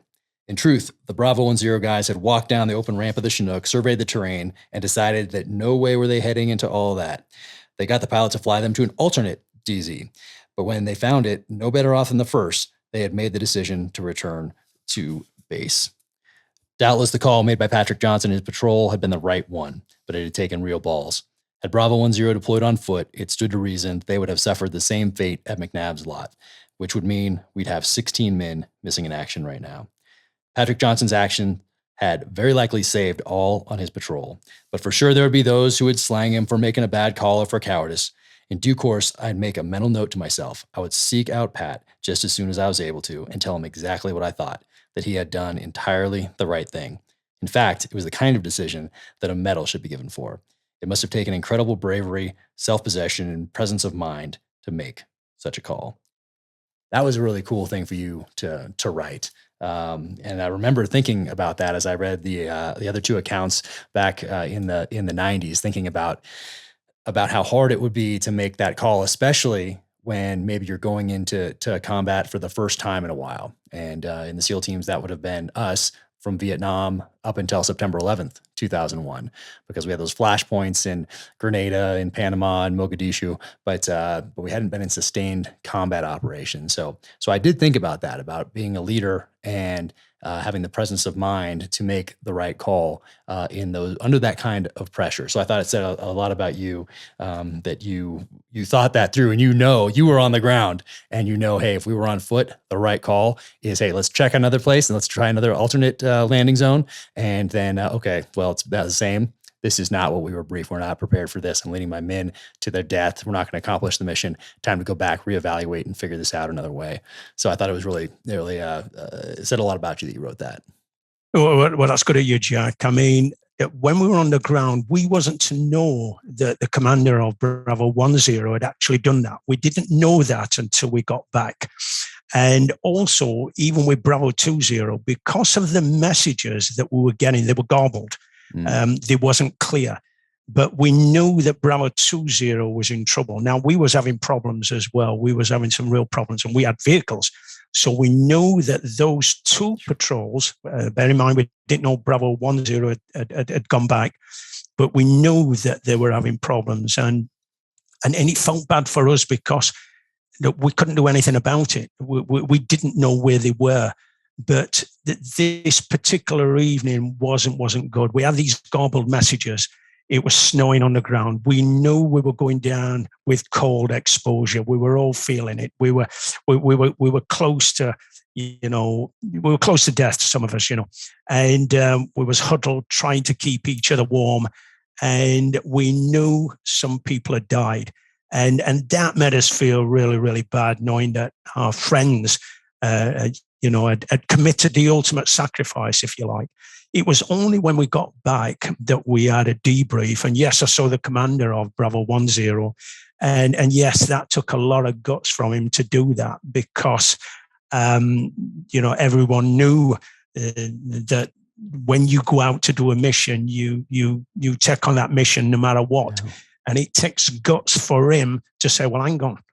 I've got off the aircraft. This is not what I have been briefed. This is not the intelligence that I've been told. And it's my responsibility to think of these guys' lives. Well, in actual fact, the whole patrol got together and they decided, even though it's the commander that makes the ultimate decision, everybody makes it together. And he actually, because of his brave decision, he saved the whole lives of that patrol. And yes, that takes quite a bit of guts to get off the aircraft, have a look round, get back on again, have a chat with the pilot and say, can you take me to another location? That's exactly what he did in Iraq at night. Took him to another location. They got off the aircraft again, had a look around, said, no, this intelligence is not fitting to the ground. Get back on the aircraft and then go back. That is a gutsy move. And I've actually been in touch with the guy just recently. What was good of him, the commander of Bravo 10, he actually got in touch about the book. And he actually said something like you. He said, thanks very much, Des, for bringing that to light. No one else has said that. And in a way, it's gratifying. Not that I plan to do any of that. I was just telling the story. The story is the story, Jack. You can't change the story. It is what it is. Yes, I give my opinion, and I say what I think is my opinion. But let me go on record saying that I think he made the correct decision. It's as simple as that. A gutsy move, a hard decision. He made the right one. And then you guys out there, you're making some decisions as well, because you're in this terrain that's not exactly as brief. You're in vehicles that aren't necessarily top of the line. You're in clothing that is not built for that environment. So you're dealing with that. You're dealing with uncertainty around these Scud missile launchers, and if they're camouflaged as other things, the people manning them dressed in civilian clothes. Who are these people? You start to move about and try to get in locations and send back the positions of these Scuds. And eventually you decide to go on one of these MSRs, I believe. And then here comes Iraqis. And you guys are like, such quick thing. It's one of my favorite chapters in the book, where you talk about you guys and you're trying to figure out, you're like, all right, we're getting ready to go here. And somebody on the patrol just starts waving, to these Iraqis that are coming the other direction, I believe. And, the Iraqis put the AK outside the window, and first you think they're about to shoot, but then it's kind of more of the, yeah, here we go. And you guys pass each other just waving. And it's that quick thinking, that adaptability that makes you guys what you are. It was just a fantastic story. It's what we realized, Jack, that after a while, because it was so flat, because you could see for miles and miles, we were actually bumping into all sorts of people. The goat herders. It's their backyard. It's where they live, and we could see vehicles from a distance. And the good thing about the Iraqi army is that there's a lot of different type of vehicles. There's a lot of uniforms. There's a lot of different type of dress. So what we started to do is what we just call is hiding in plain sight. And we know that David Sterling used to do this as well back when he was fighting in North Africa against Rommel in the vehicles again. So what we did, we'd be wearing shemines across our face. And this particular story that you've just said, there were many others, incidents very, very similar. But we could see dust coming towards us, and we knew it was a convoy. And we thought, oh my God, this is it. Mm-hmm. This is it. And we'd been seen, we know we had, and we're traveling towards them, and now they're coming towards us. And as you got closer, I could make out that there was probably a couple of Land Cruisers, and there was another heavy vehicle. And there must have been about a handful of vehicles, or maybe more. But they were traveling at some speed, and I could see there was quite a lot of guys on these vehicles, open tops, shemags, all different, and and weaponry. And of course, we're starting to get ready now. I was preparing my weapon and magazines, what it's like, Jack, and jockeying for position, getting the right angle and what have you. And they're coming towards us, and they're on our right-hand side. And as we're getting closer and closer and closer, all of a sudden, we were two vehicles. All of a sudden, the commander in the front vehicle just put his hand up and just waved to him, sort of thing. And there was this long pause, as they kind of passing us. All of a sudden, the AKs went up and they started cheering and shouting, and we're kind of just waving to them. And that's the best we could do, because we thought, well, if we're going to have a contact, we're going to hit them hard, but then we're on the run. That wasn't our mission.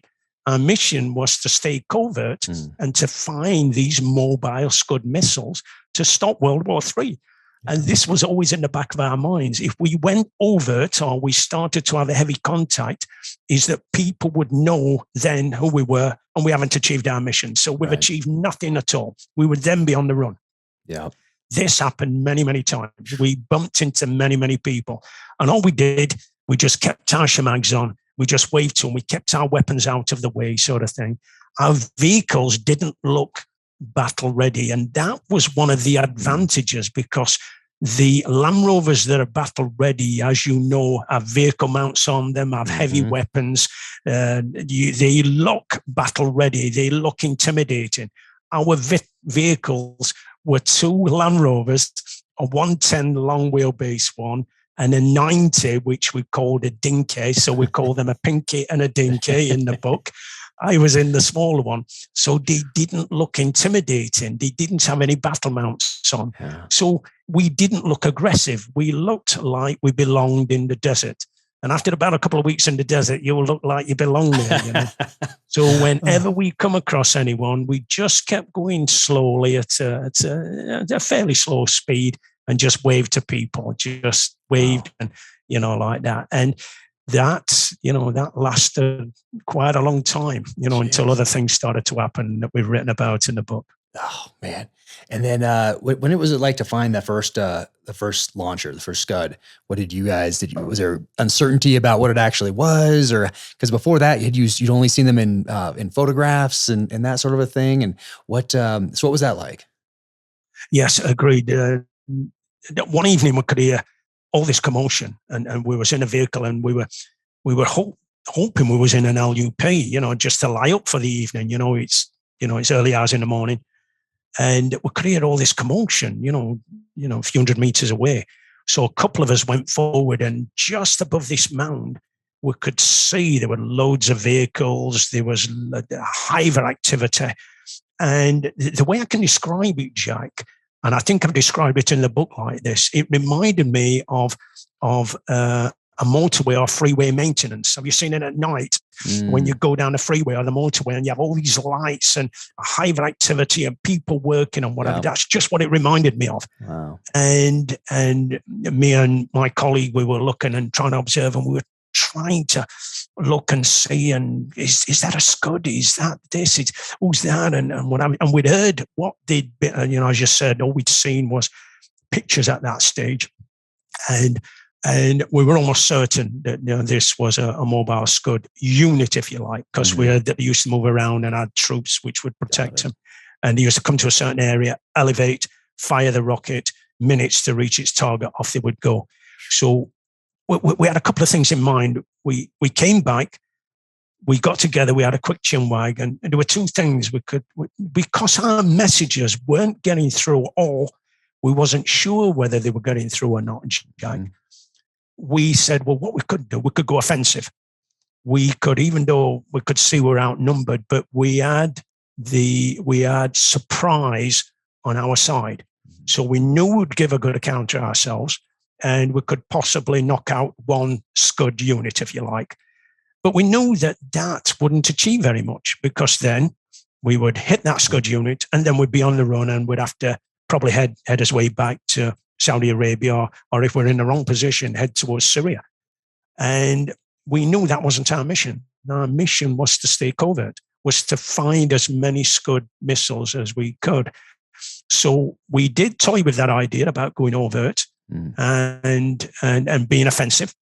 And in a way, that kind of made you feel good, because it kind of made you feel that, right, we're doing something. Yes, we are attacking the enemy. We are getting a result, because at this moment in time, we were sending messages. Yes, we were seeing a lot of activity, and we were sending messages, and we were sending what we thought we were seeing, possible mobile Scud units moving up and down the MSRs. This was the one that we'd seen, or caught with its pants down, so to speak, and we thought, right. But we decided to pull away at the first opportunity, set up comms, send the message of its coordinates. Again, we wasn't sure whether the messages were getting through, but at least we were going through and sending them through as if they were being received. Because, as you know, you can send a message and it can be received without the acknowledgement. And in the book, I talk about the ionosphere. As you know, the ionosphere plays a lot of tricks on you sometimes. And just for your listeners out there, we wasn't on comms where we could talk to each other. When you're on comms and you speak, you can get picked up by your signals, and the enemy knows where you're at. We have certain radio sets which sends frequencies, short bursts, where you can't be pinpointed, if you like. So these messages have to be sent at certain times and at certain frequencies, if you like. So that is what we did. We pulled away, sent the coordinates, and bring in the coordinates of an airstrike of that particular unit. Wow. And how long were you guys out there in total? Approximately 2 weeks. Okay. And it sent longer, as you know, especially when the hardest thing out there was the actual cold itself, because we wasn't prepared for the cold. It was sub-zero temperatures. It was snowing every night. It was freezing cold. We wasn't prepared for that. And as I've already said, there were guys that actually died with hypothermia, with cold exposure. That's how cold it was. And you know something, Jack, is, some people said, well, why didn't you stop the mission and kind of abort, if you like? Well, the answer to that is one evening we could see Baghdad. We were close enough to Baghdad to see it getting bombed one evening. In fact, it was getting attacked most evenings. And this particular evening, we were sat in our vehicles, and we could see Baghdad taking a hell of a pounding, a real pounding. And we could see aircraft coming in, or the flashes of aircraft, and we could see how Baghdad, how it was responding to that. And we must have sat there for an hour, 2 hours, just watching this happen. And nobody said anything. It was only till the next night that we had a chinwag and said, look, we all agreed that we've got to do the best we possibly can. Stay covert. Try and get as many locations of these mobile Scud rockets that we'd seen or possibly seen, and also other locations that we'd seen of that could be potential enemy. And we said, if we don't do the best we possibly can, we knew that what we'd seen of Baghdad would be magnified 10 times. We knew that if Israel come in and also chemical weapons were to be used, we knew that hundreds of thousands of lives were going to be lost.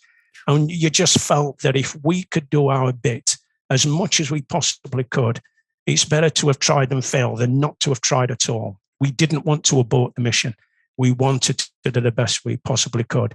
And I think it's things like that you see with Baghdad getting bombed. And we knew that innocent civilians were getting killed, not intentionally, but because of the fallout of conflict and what happens in conflict and war. We knew that it could only get worse. So we all agreed. We all said, we're going to do the best we can and stay out here as long as we possibly could. Yeah. And so you're out there, you're finding these Scud launchers, you're radioing back coordinates. You don't know if it's getting through or not, but you continue mission. And then eventually you decide, hey, we've been out here. what is the decision to go? Are you out of fuel, out of water? Did you have a time limit set for how long you were going to be out there? And you'd come to the end of that, or what's the decision to now it's time to go back? Yes. Initially is that we were supposed to stay out there for 2 weeks or longer, and then we were going to have resupplies for us to stay there out longer if we were having success. What went and happened is that one of the vehicles started to have problems. It started to be coughing and spluttering, and some days it would start up and some days it wouldn't. So we knew that. Was that the 90 or the 110? That was the 110. Oh, man. That was the bigger one. Yeah. And there was another thing is that one day one early morning, we got compromised. And what it was, we had an LUP. So in our minds, we knew that one of the vehicles was playing up.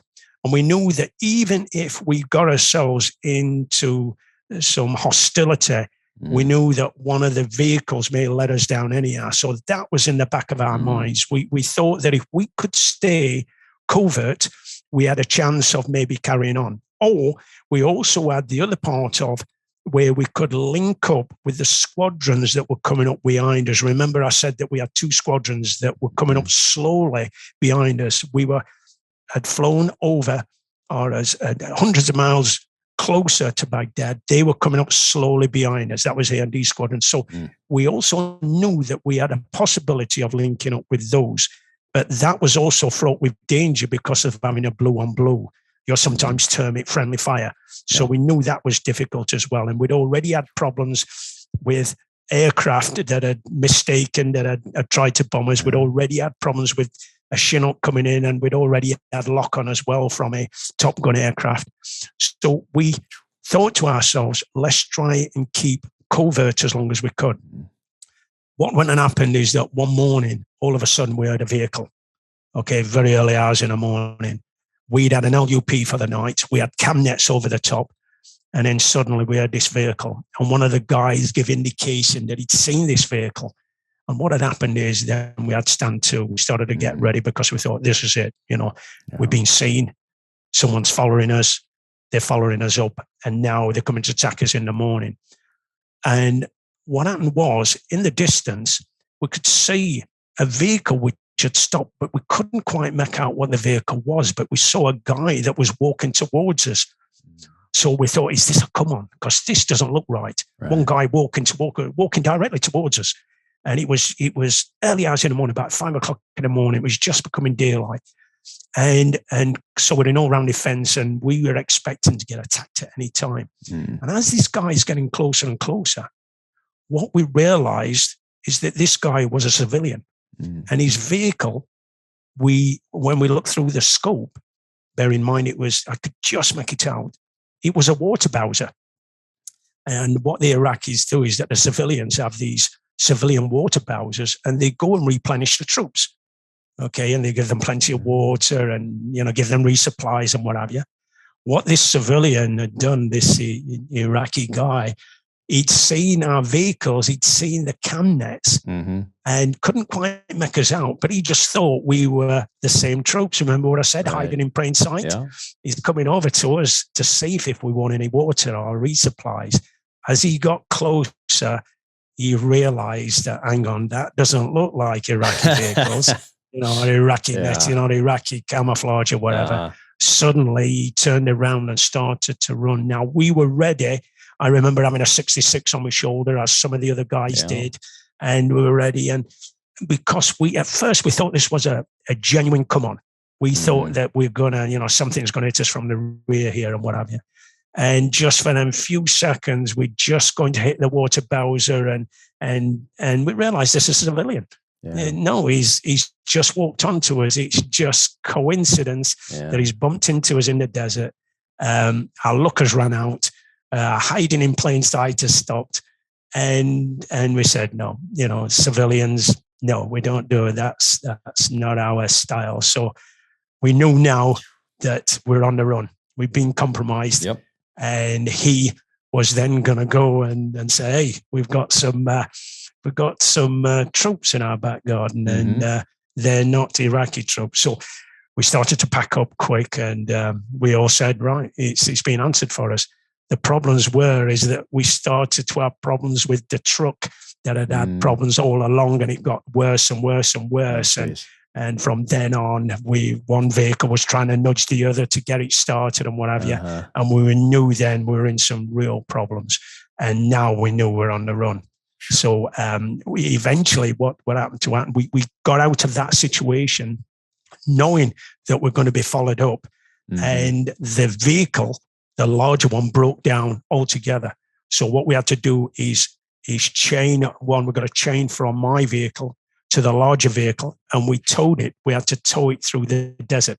Wow! And there's more stories in the book, but that was really that said, right, we've got to get out of Dodge now. It's time to get back. And there were two things we're trying to do: either get in touch with the squadrons themselves. Again, that fraught with danger of blue on blue, friendly fire. Very good chance of being shot up by ourselves. Very good chance now that the enemy is following us up now. We're on the run. And there's a very good chance we're going to have to stand and fight because one of the vehicles has broken down. And it won't be long before the other one. We were low on rations, low on fuel, etc., etc. So now we realize we're in a world of hurt. And the story goes on. And you don't know that how much of a success that you've had until you get back. So you make it through the desert, you get back, and is at this point that you find out what happened to the other Bravo patrols, and then you sit down and have a debrief, and you find out about these radio frequencies you've been given that were the wrong frequencies, and you find out what happened to the other squadrons. A guy was shot in another one of the other squadrons. You find all that out once you're back there and sit down for this debrief. Yes, we went back initially as we got back. They told us quickly that Bravo 1 had come back, but Bravo 2 Zero was on the run. And initially they thought everyone had been killed. So as soon as we got back, that's what we were told. And they started to say to us that, yes, we've been receiving most of your messages, and we've managed to eliminate most of the Scud, the locations that you've given us. We've managed to, we've been successful on that side. Your messages were getting through. But they couldn't acknowledge these. And we were very, very surprised. Okay. And they were talking about some of the successes that we'd had, about they'd hit other military installations as well that we also located, as well as Scud rockets, or these mobile Scud rockets. So that we were very, very surprised, because we didn't expect that at all. We were expecting to say, no, been a washout. We couldn't get any messages, et cetera, et cetera. But obviously the Bravo 2 Zero patrol, that was very sad. And again, we didn't know the outcome of what happened. We didn't know that some had been captured and some had been on the run. Also, as well, the other two squadrons of A Squadron and D Squadron, they'd also had problems as well. They'd had quite a few contacts. And at one stage, between the two squadrons and our squadrons, we had approximately 43, 45 guys on the run at one stage, and they didn't know where they were. So the SAS were all over the desert. Jeez. And then when it started to come towards the end of the conflict itself, we had a larger debrief. And then we were told then about the successes that we'd had, and the losses that we'd had, and the problems that we'd have. And one of the big problems that all the squadrons were having, these frequency problems, where we'd been given the wrong frequencies. Apparently we'd been given the frequencies of Kuwait, okay, instead of the frequencies of Iraq / Saudi.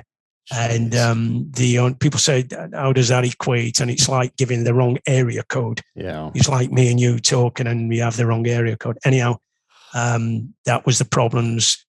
There was lots of other problems as well. We've already talked about them. But yes, we were told that Bravo 1 Zero had come back and did the right thing.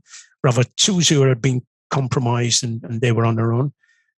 We didn't realize it, but we were the furthest patrol, okay, as close to Baghdad as any of the coalition forces. We had 2 squadrons that had crossed over the border that were coming up behind us, and there was no one else on the ground. We didn't know this. So when we look back, it was best that we kept as covert as we could. It was best that we kept on sending our messages. It was best that we kept going as long as we possibly could. It was, looking back on it, I don't think anyone would have blamed us if we had to turn around and said, right, we couldn't achieve our mission and we have come back. But we just felt that wasn't the thing to do. And that's not me sticking or pushing my chest out. It's probably this mindset that we've talked about. You're a soldier. You've been given orders. These orders, you have got to carry them out to the best of your ability. It doesn't matter what information or intelligence you've been given and you find that it's wrong. You've got to get on with the task in hand. As you know, Jack, most of the situations that we are put in are very, very negative situations, and we are expected a positive outcome. This is the job that we do. Remember, we choose to be here. We don't have to be here if we don't want to. This is what we want to do. Right. So guess what? When things get difficult, we can't all of a sudden bail out. I said, no, don't want this. We had a job to do, and we knew, Jack, that this was serious. As I said, going back to that story when we was watching Baghdad getting bombed, we knew it could only get worse. Yeah. We knew terminology that we'd heard was Third World War was coming along. Okay, and we knew more rockets were going to be fired. We knew Israel was coming into the war. We knew chemical weapons were going to be used, and we go, my goodness, we've got to do the best we possibly can. If we just turn around and go, something, this is too hard, this is too cold, we don't like it here. Tell you what, let's turn tail. Yes, the vehicles were breaking down. Yes, we're bumping into people. Yes, things weren't working, but that comes with a territory, Jack. That comes with what we do. And you've been there, I've been there, and we all agreed. If one of us had said, something, not too sure, time to go home. No, we all agreed. We all said, no, we stick it out. And remember, we thought, well, if it gets that bad, maybe we could run for help to the squadrons, to A squadron or to D squadron was coming up behind us. And by the way, they are battle ready. They are prepared. They have got plenty of vehicles and weapons and what have you. So we thought, well, we could possibly run towards those, or we've then got Saudi, okay, where we've come from, or we've got Syria as well. So we know that we had some get out clauses, okay, but this particular day, and our it had been answered for us. But when we got back and we'd had the debrief, yes, it was very, very gratifying to think, my goodness, we've done a lot more than we ever expected. And what I did like, Jack, is that we'd done it properly, we'd done it professionally, and we'd done it most of the time without knowing what anybody else was doing. We just took it for granted that everyone was getting on with the same task that we was doing as well. We didn't know what anyone else was doing. Okay, we'd had some garbled messages that maybe some patrols might not have been achieving what they want, but we didn't know for definite. So what was good for us all, especially for me, was knowing that we really had achieved our mission. And probably done far more than what we expected, Jack. So yes, that was very, very gratifying. Yeah, I mean, you guys were hitting above your weight, and to get back and just to think, if you hadn't completed that mission, or you hadn't got radioed back with as many locations as you had for Scud missiles, imagine maybe 1, maybe 2, maybe 3 of those, however many, that could have changed the tide of the war. It could have hit something in Israel that caused Israel to then enter that conflict, which would have spun that thing in a whole different direction. So you guys have a lot to be proud of. It's an amazing accomplishment what you guys did with the wrong, quote unquote, wrong gear, and you made it work. You made the vehicles work. You made that cotton from World War II work, and you went out there and you got it done in spite of bad intel, radio frequencies that were wrong as well. I mean, there are very few other things that could have gone wrong. Like, you were put into that position with not the greatest support. from intel, from leadership, from a whole host of areas, but you still got it done, and that says a lot. Yes, and by the way, the commander of at that time was Schwarzkopf. He was the main guy and a great commander, General Norman. Was it Norman? Stormin' Norman. Yeah, that's it. Yeah. And he wasn't a fan of special operations at the beginning. No, I was just going to bring that up, Jack. Right at the beginning, he said, no, this is going to be an air war. This is an air war, and we don't need special forces on the ground. I think he'd had bad experiences in Vietnam where special forces had gone out, got themselves in trouble, and then conventional forces had to come and get them out. So no, he wasn't a great lover. And it was only until that the Scuds were being fired from the desert that our commanders said to Norman Schwarzkopf, said, look, we've got SAS. SAS could do it. And as you know, we were trying our hardest to get into the war.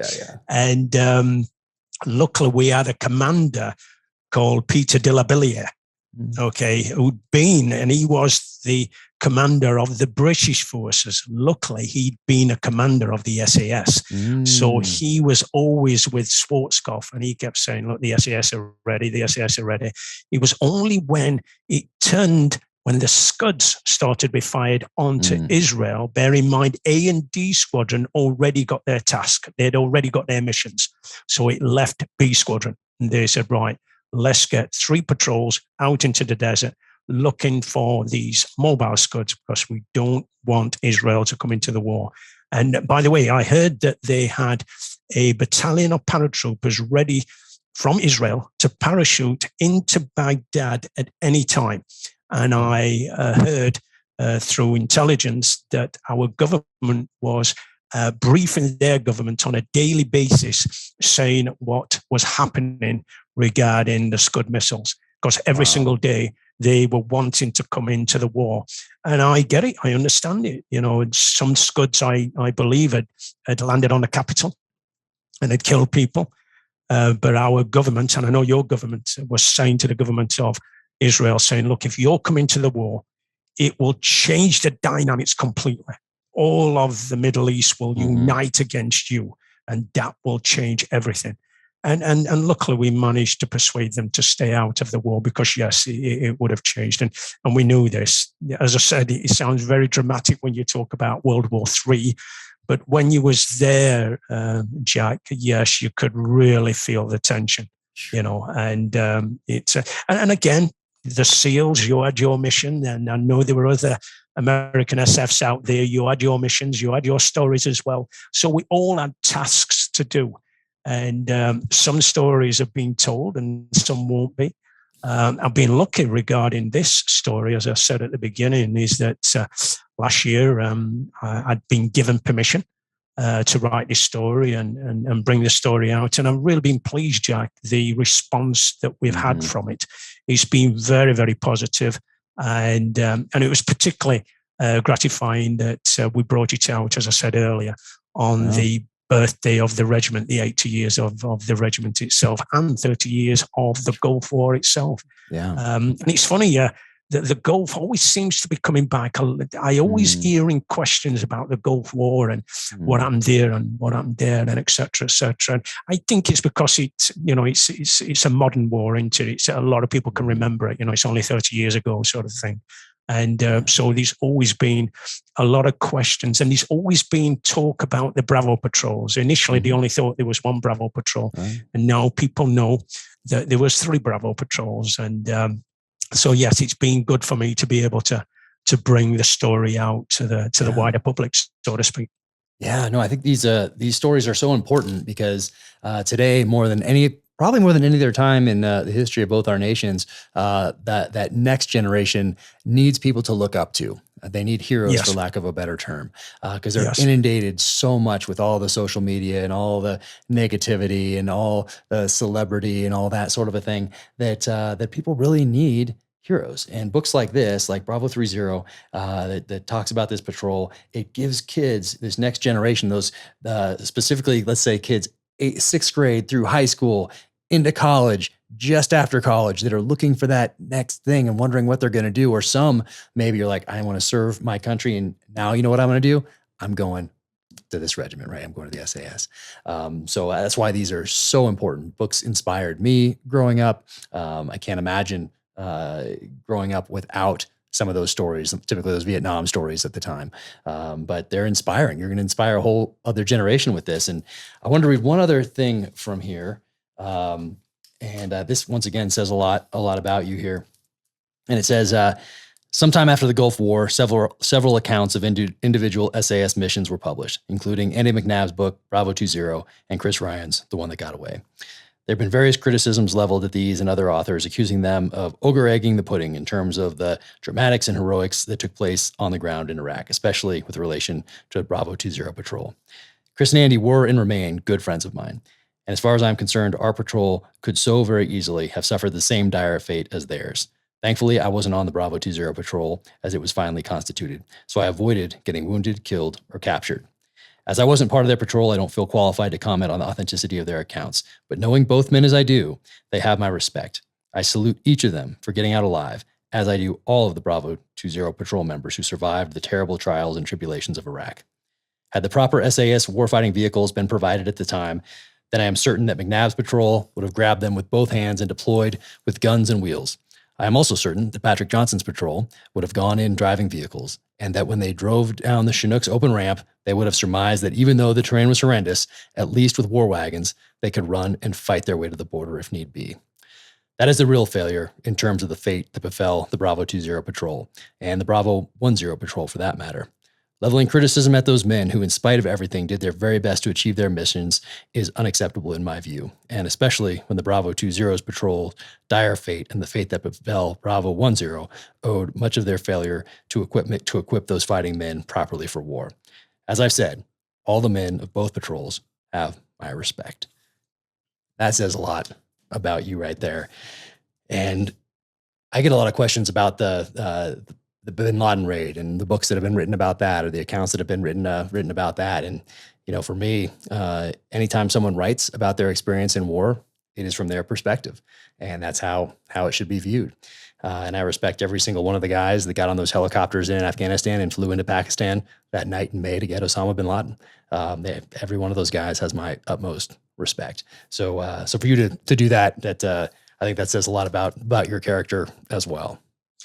Well, that's very good of you, Jack. I mean, yeah, just going further with that, everybody can criticize anybody. And I always say to people is that, firstly, I knew all of these guys.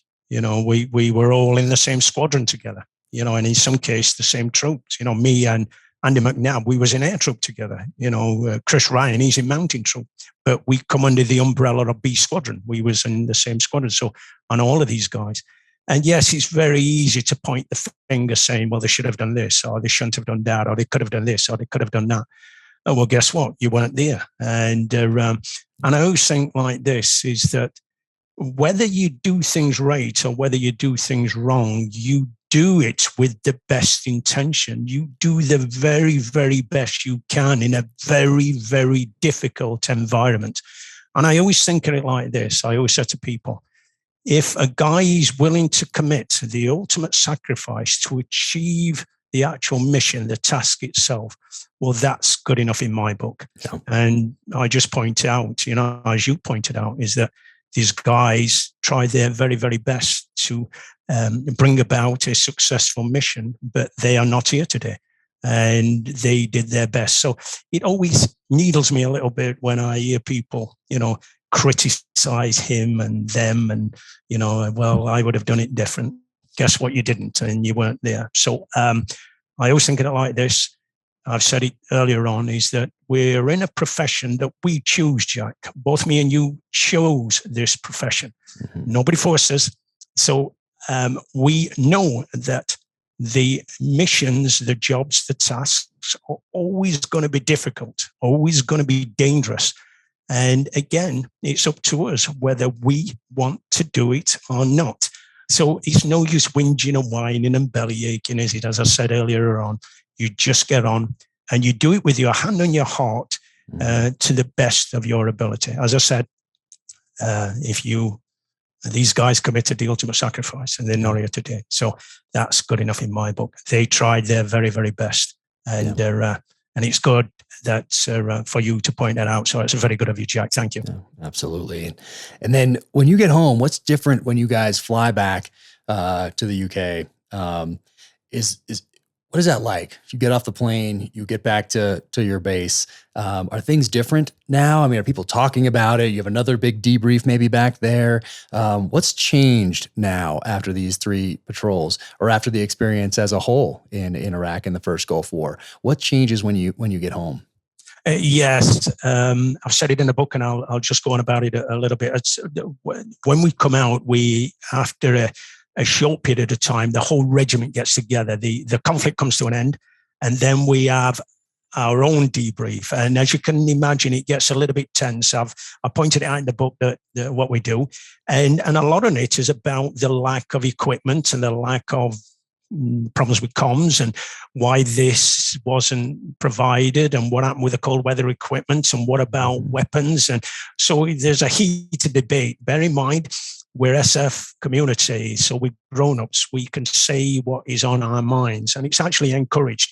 So it's all done behind closed doors. There's and we say what we have to say, and then people get up and say the reasons where, why, and what for, and that goes as far as the colonel. And the colonel, will say, well, this is the reason we did this, and this is the reason I ordered that, etc., etc. Right. But then when we get back and we get in, as you've just said, we get back to home, if you like, then we go downtown, we'll go to the pubs, and then there's some chest poking, then, isn't there? You know, and then the real debrief. And then there's some private debriefs. But do you know something, Jack? I mean, as I said earlier on, we're men's men. This is what we do. It's just a fact of life that we're not always going to get on. We're not always going to make the right decision. This is not a popularity contest. These decisions and things that you have to do that are going to upset people. And if them people think that you may have done or said or whatever the wrong thing, well, guess what? You may have to go toe to toe, and you may have to go a little bit further than some chest poking. But as I've said, we're SF, we're SAS, we SEAL teams, we're men's men, we act like men, and it's got to be sorted out like men. But after it's sorted out, that's it. You bury the hatchet and you've got to get on with the next task. So yes, there is a massive debrief, and that's an internal debrief. And then there's a debrief between individuals then. It all gets sorted out. Yeah. And by the way, this is the way it should be done. There's no other way to do it, is it, Jack?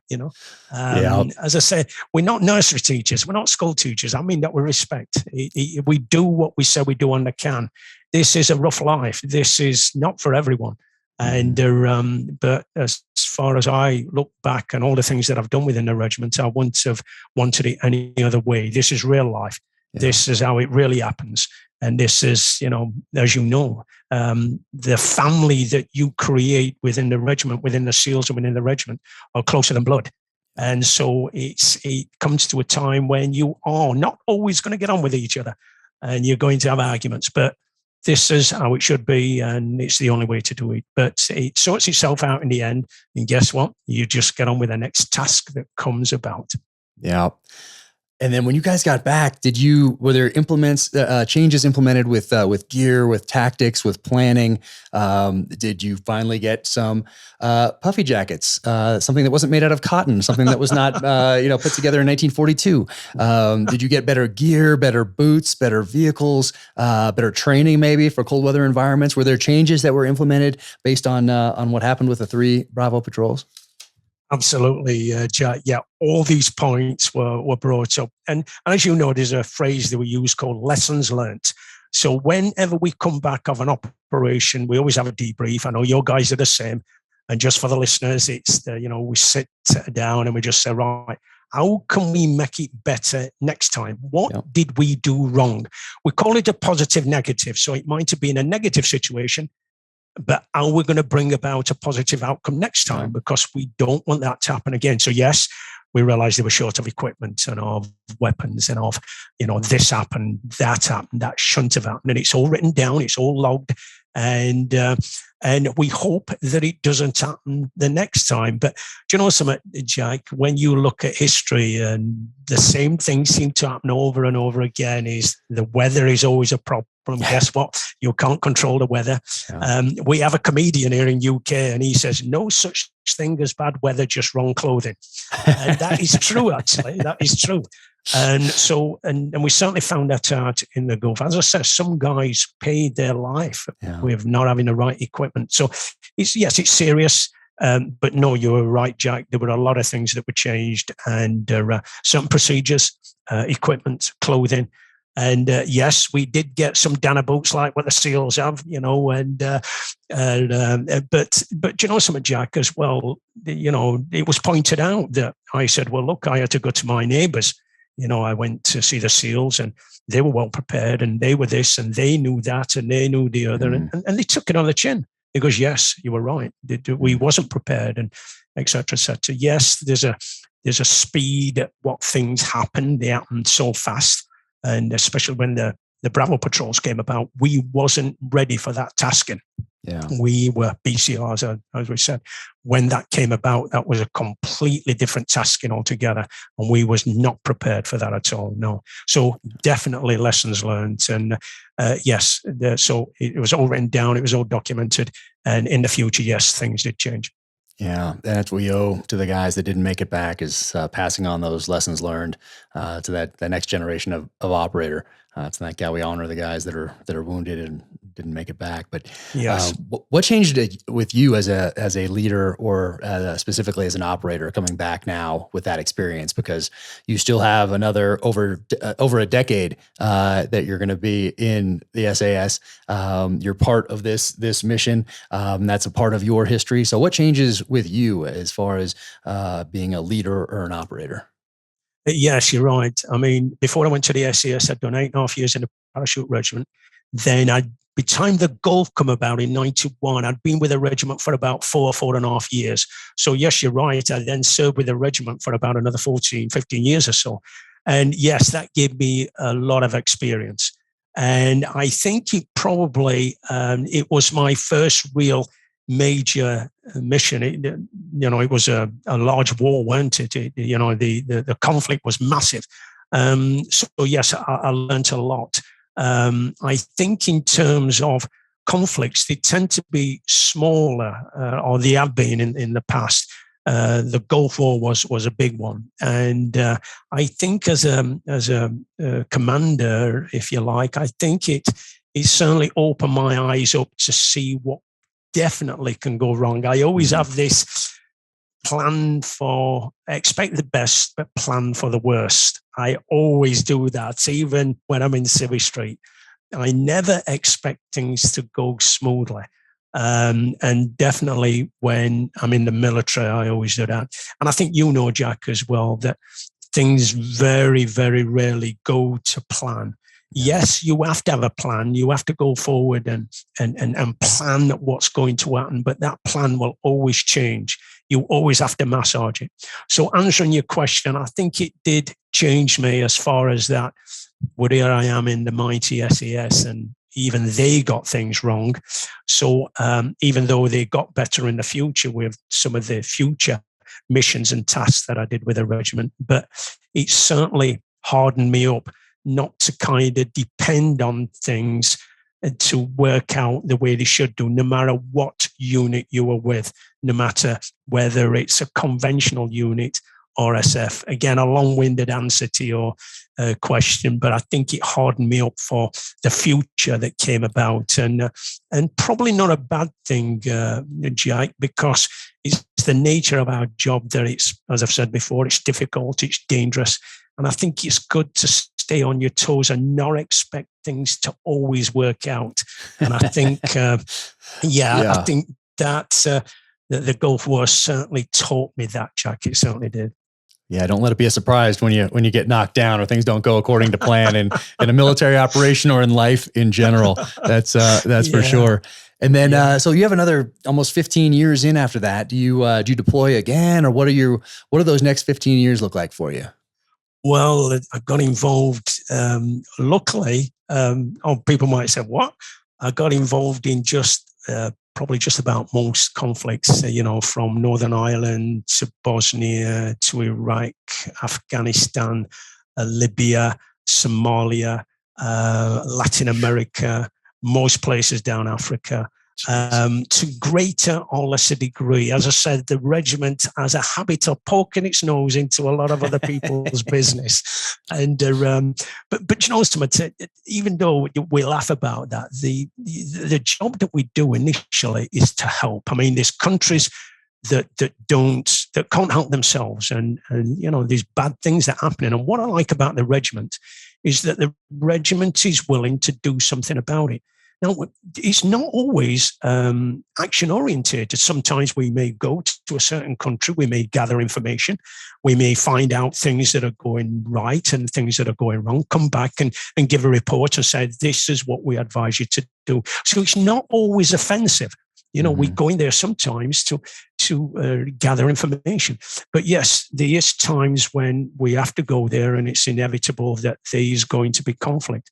And I think it's good that there is guys that are willing to do that. Again, not being the big and jack, not sticking my chest out and whatever, but it's a good feeling knowing that you've gone to a country and you help save people's lives. That sounds very kind of, the dramatic or holier than thou or whatever. I don't mean it to be, but I've always felt in the regiment that in the regiment we are a great respecter of life. We respect life itself, and we don't like it when we see the bullies and the terrorists of other countries that are trying to make that country or that area unstable. There's got to be people, there's got to be units that help prevent this. As I said, it's not always offensive. Sometimes it's going down there and being passive. But either way, a job has to be done. It's generally difficult, and but at the end of the day, if you can help save people's lives, that's got to be a good thing, Jack, hasn't it? Yeah, no, that draws most people to this profession. The profession of arms isn't to take life, but to save it, to kick in those doors and do the job. Right. I mean, you said something about David Sterling earlier on. David Sterling was asked the question, and he was in the Second World War, and he was asked about life, and the answer was perfect. He says, any life that is taken, any life is a waste. Is a waste. That's the enemy or anybody's life. And that is true. Any life that is taken is absolute waste. And if we can prevent that, guys, the SEALs, your other SF units and the SAF, if we can help prevent that, well, that's got to be a step in the right direction, hasn't it, Jack? Yeah. Well, so I love how you guys describe that sort of thing with slotting. That's slot 'em. I love that term from you guys. But you mentioned one in the beginning part of this book, you talk about a place, it's unnamed. So my assumption is that maybe there might be a story coming in the future after it goes through that process of review by the Department of Defense, Ministry of Defense, that maybe some other of those stories will come out. Is that a possibility? Yes, it is a possibility. Nothing's been signed off yet, Jack. There has been talks. There was talks even when this book first came out about maybe writing something else, but nothing for definite. But let's just say that there's plenty more stories to be told. And, sounds like it. Yes, and it would be nice. I mean, I've co-authored this with Damian Lewis. And Damian Lewis is just a great author. In fact, he's written a series of the Second World War about the SAS, which is just magnificent. And when I got approached by Damian, he said, look, you've got a story here which I think needs to be told. And I didn't think I had, Jack. You've probably been the same when people have asked you about stories. I'm getting asked and I'm going, no, why would people want to know about Bravo 3 Zero?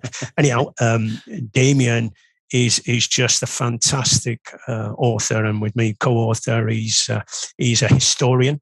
Oh. He's very, very fussy. He wants the T's crossed and the I's dotted, and And what I liked about him when we were writing the story together, when I talked to him about, let's say, a weapon system or tactics or about the regiment itself, he knows it straight away.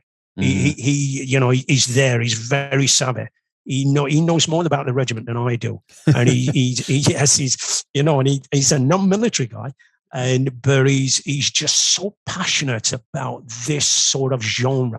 Yeah, and he's got to be the number one guy. As I said, his Second World War series about the regiment is absolutely magnificent. And when he approached me, I felt quite honoured that he said, "Look, you've got a story here, and I think it should be told." Anyhow, as they say, the rest is history. But Damien has been very good, and I will recommend that you have him on your show. I'd love to. I would love to. I have most. I shouldn't say most, because he has a lot of books out. I have a lot of his books, but maybe probably not all of them, because he has so many. But yeah, there's so many in here: Ghost Patrol, Italian Job, Nazi Hunters, Shadow Raiders, Band of Brothers, Great Escapes. I mean, he has a ton of books, and a lot of them focus on the SAS. So that's they do. Yeah. Seems like By the way, guy. you mentioned Winston Churchill earlier on. He loves Winston Churchill. Yeah, he has a book. I think it's in the title of one of his books, I think. Yes. Yeah. And as you know, there's loads and loads of saying about Winston Churchill, but the history of him and how he brought back Britain from the brink of being defeated, by Germany, one man's passion there, just absolutely. And Damien loves him. So you two will have a lot in common talking about Winston Churchill. I'd love to talk to him about that. I'd love to soak all his knowledge in about it, because I think the 20th century looks a lot different if Winston Churchill never lives. It's a different world today. Yeah, you're right. And but he, yes, I can see that you're passionate about it. I think as guys in the military, we're already patriotic, aren't we? It's a given. So we're already, everything that Churchill says, we're bound to agree with. And Damien captures him very, very well in some of the books. And when Damien writes these books that we've talked about there, he actually goes in the archives, and some of these stories have never been told at all. He actually goes to some families that are still alive that, their grandfathers have got diaries, and they actually give them to Damien. And as Damien says, he says, I have to be very respectful, he says, and say, make sure I've captured it properly. And he, as I say, he goes into the archive. So he's the guy, if I'm going to do a book about the SES, he's the number one guy to pick. Oh, it's so great. I'm looking forward to talking to him, and I hope that you go forward and write these other stories once again, because today's kids need heroes. They need people to look up to aspire to, more so than any other time in our two nations' history, like I said. But this is fantastic. SAS Bravo 3 Zero. Thank you for writing this. And I want to read one last little thing, and it's the quote from the beginning. And it says, "We are the pilgrims, Master. We shall go always a little further. It may be beyond the last blue mountain barred with snow, across that angry or that glimmering sea." And that's James Elroy Flecker, the unofficial regimental collect of the SAS. And that's pretty cool. What does that mean to you? Yes, it gives you the chills, doesn't it? There's actually another verse to that as well. And what it comes back to David Sterling again, is that people ask me about that. And in our regiment, we have the sandy berry. And of course, the sandy berry is that we are linked with a desert. So David Sterling decided to have a sandy berry. We have blue that is linked with us. Now, David Sterling, was educated at Cambridge, and they have a Pompadour blue. So we have a blue in our belt. So whenever you see blue that is linked with the regiment, it is to do with Cambridge. And that was because David Sterling, our founder, was educated at Cambridge University.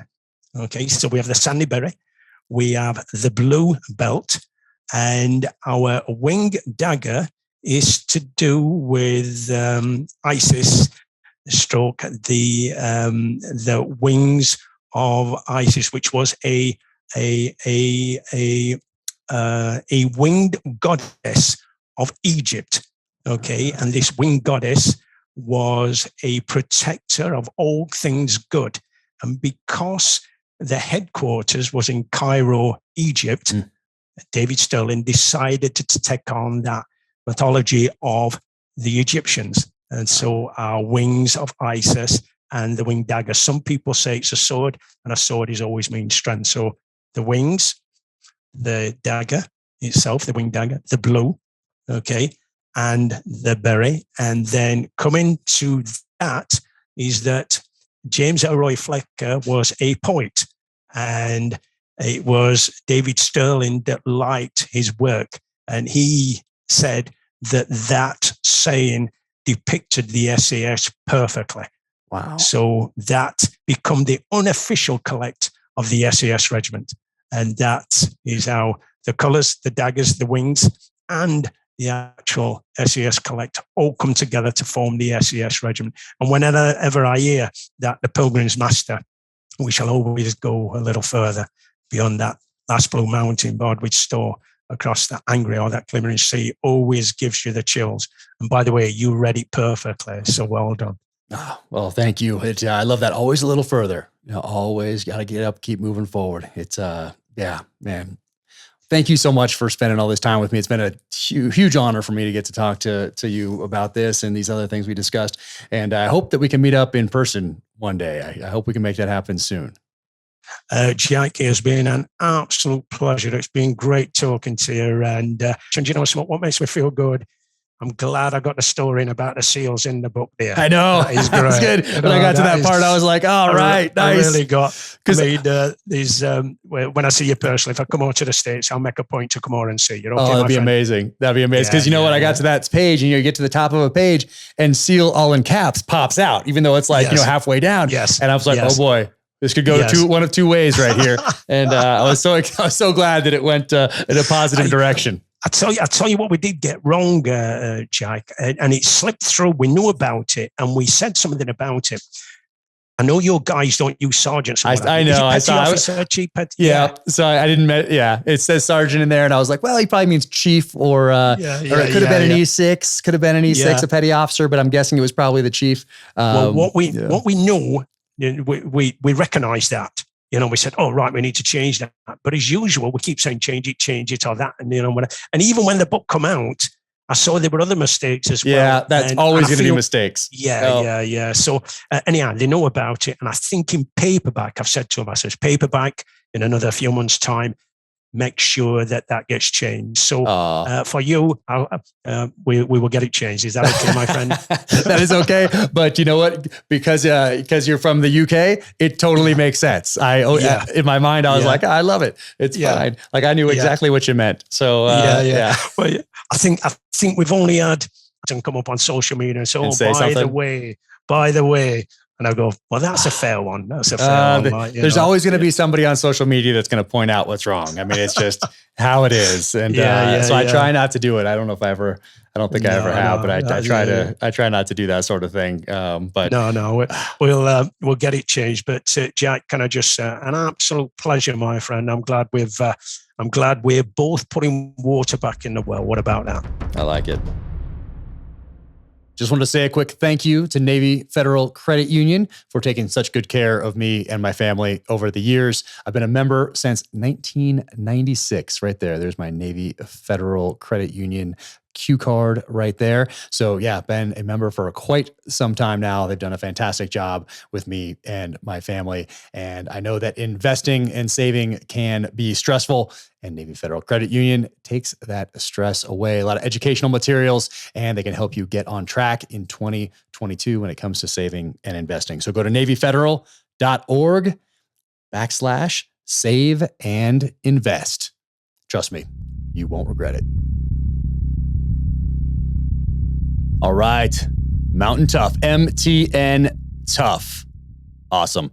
There's a huge announcement from the crew over at Mountain Tough, MTN Tough. After 2 years in the making, behind the scenes, the Mountain Tough Plus native app is finally here for you and ready to be downloaded on all the platforms: iPhone, Android, Apple TV, Roku, and more.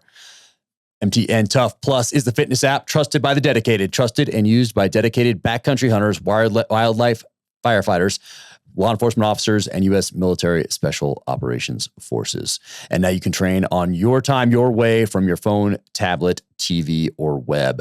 MTN Tough Plus is an all-access subscription giving you access to all Mountain Tough programs, all new programs, and bonus content.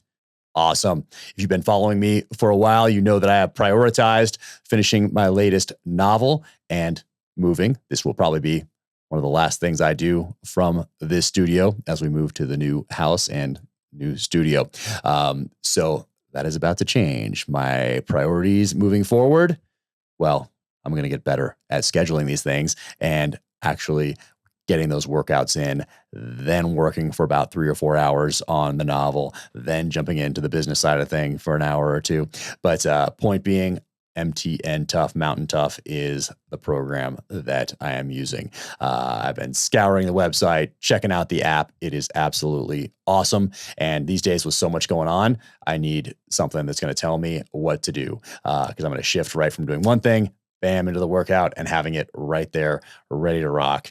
That's exactly what I need. So thank you guys for putting this together and putting so much thought, time, energy, effort, and testing into it.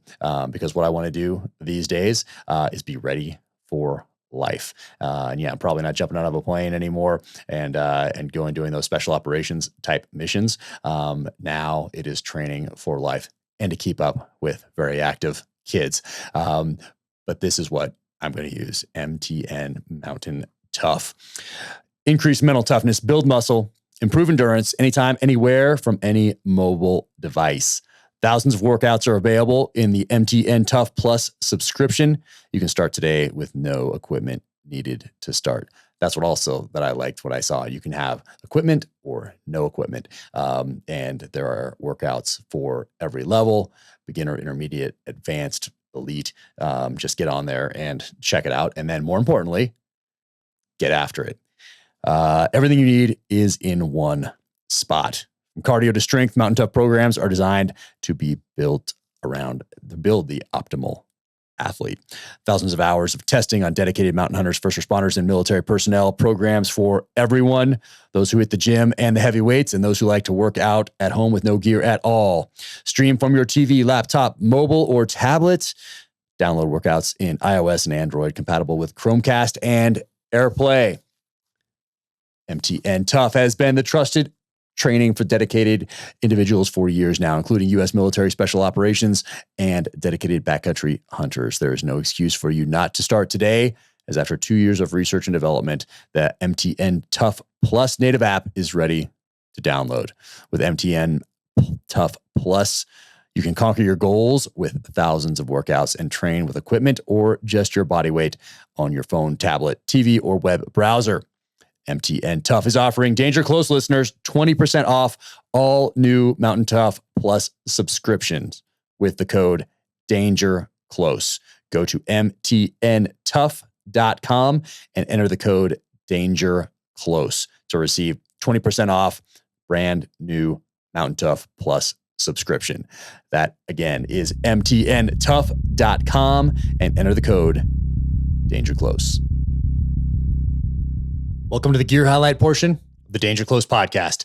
What I have here today, Vertex watch. Check this thing out. I have talked about it before, but I figured I should wear it because I just did a podcast with Des Powell of the SAS, and this Vertex watch right here has history with the UK military. So kind of cool that a future generation of someone who was involved in this company back in World War II is bringing them back. So this is a Heritage Edition tribute piece for World War II, and awesome Vertex watches. Thank you guys.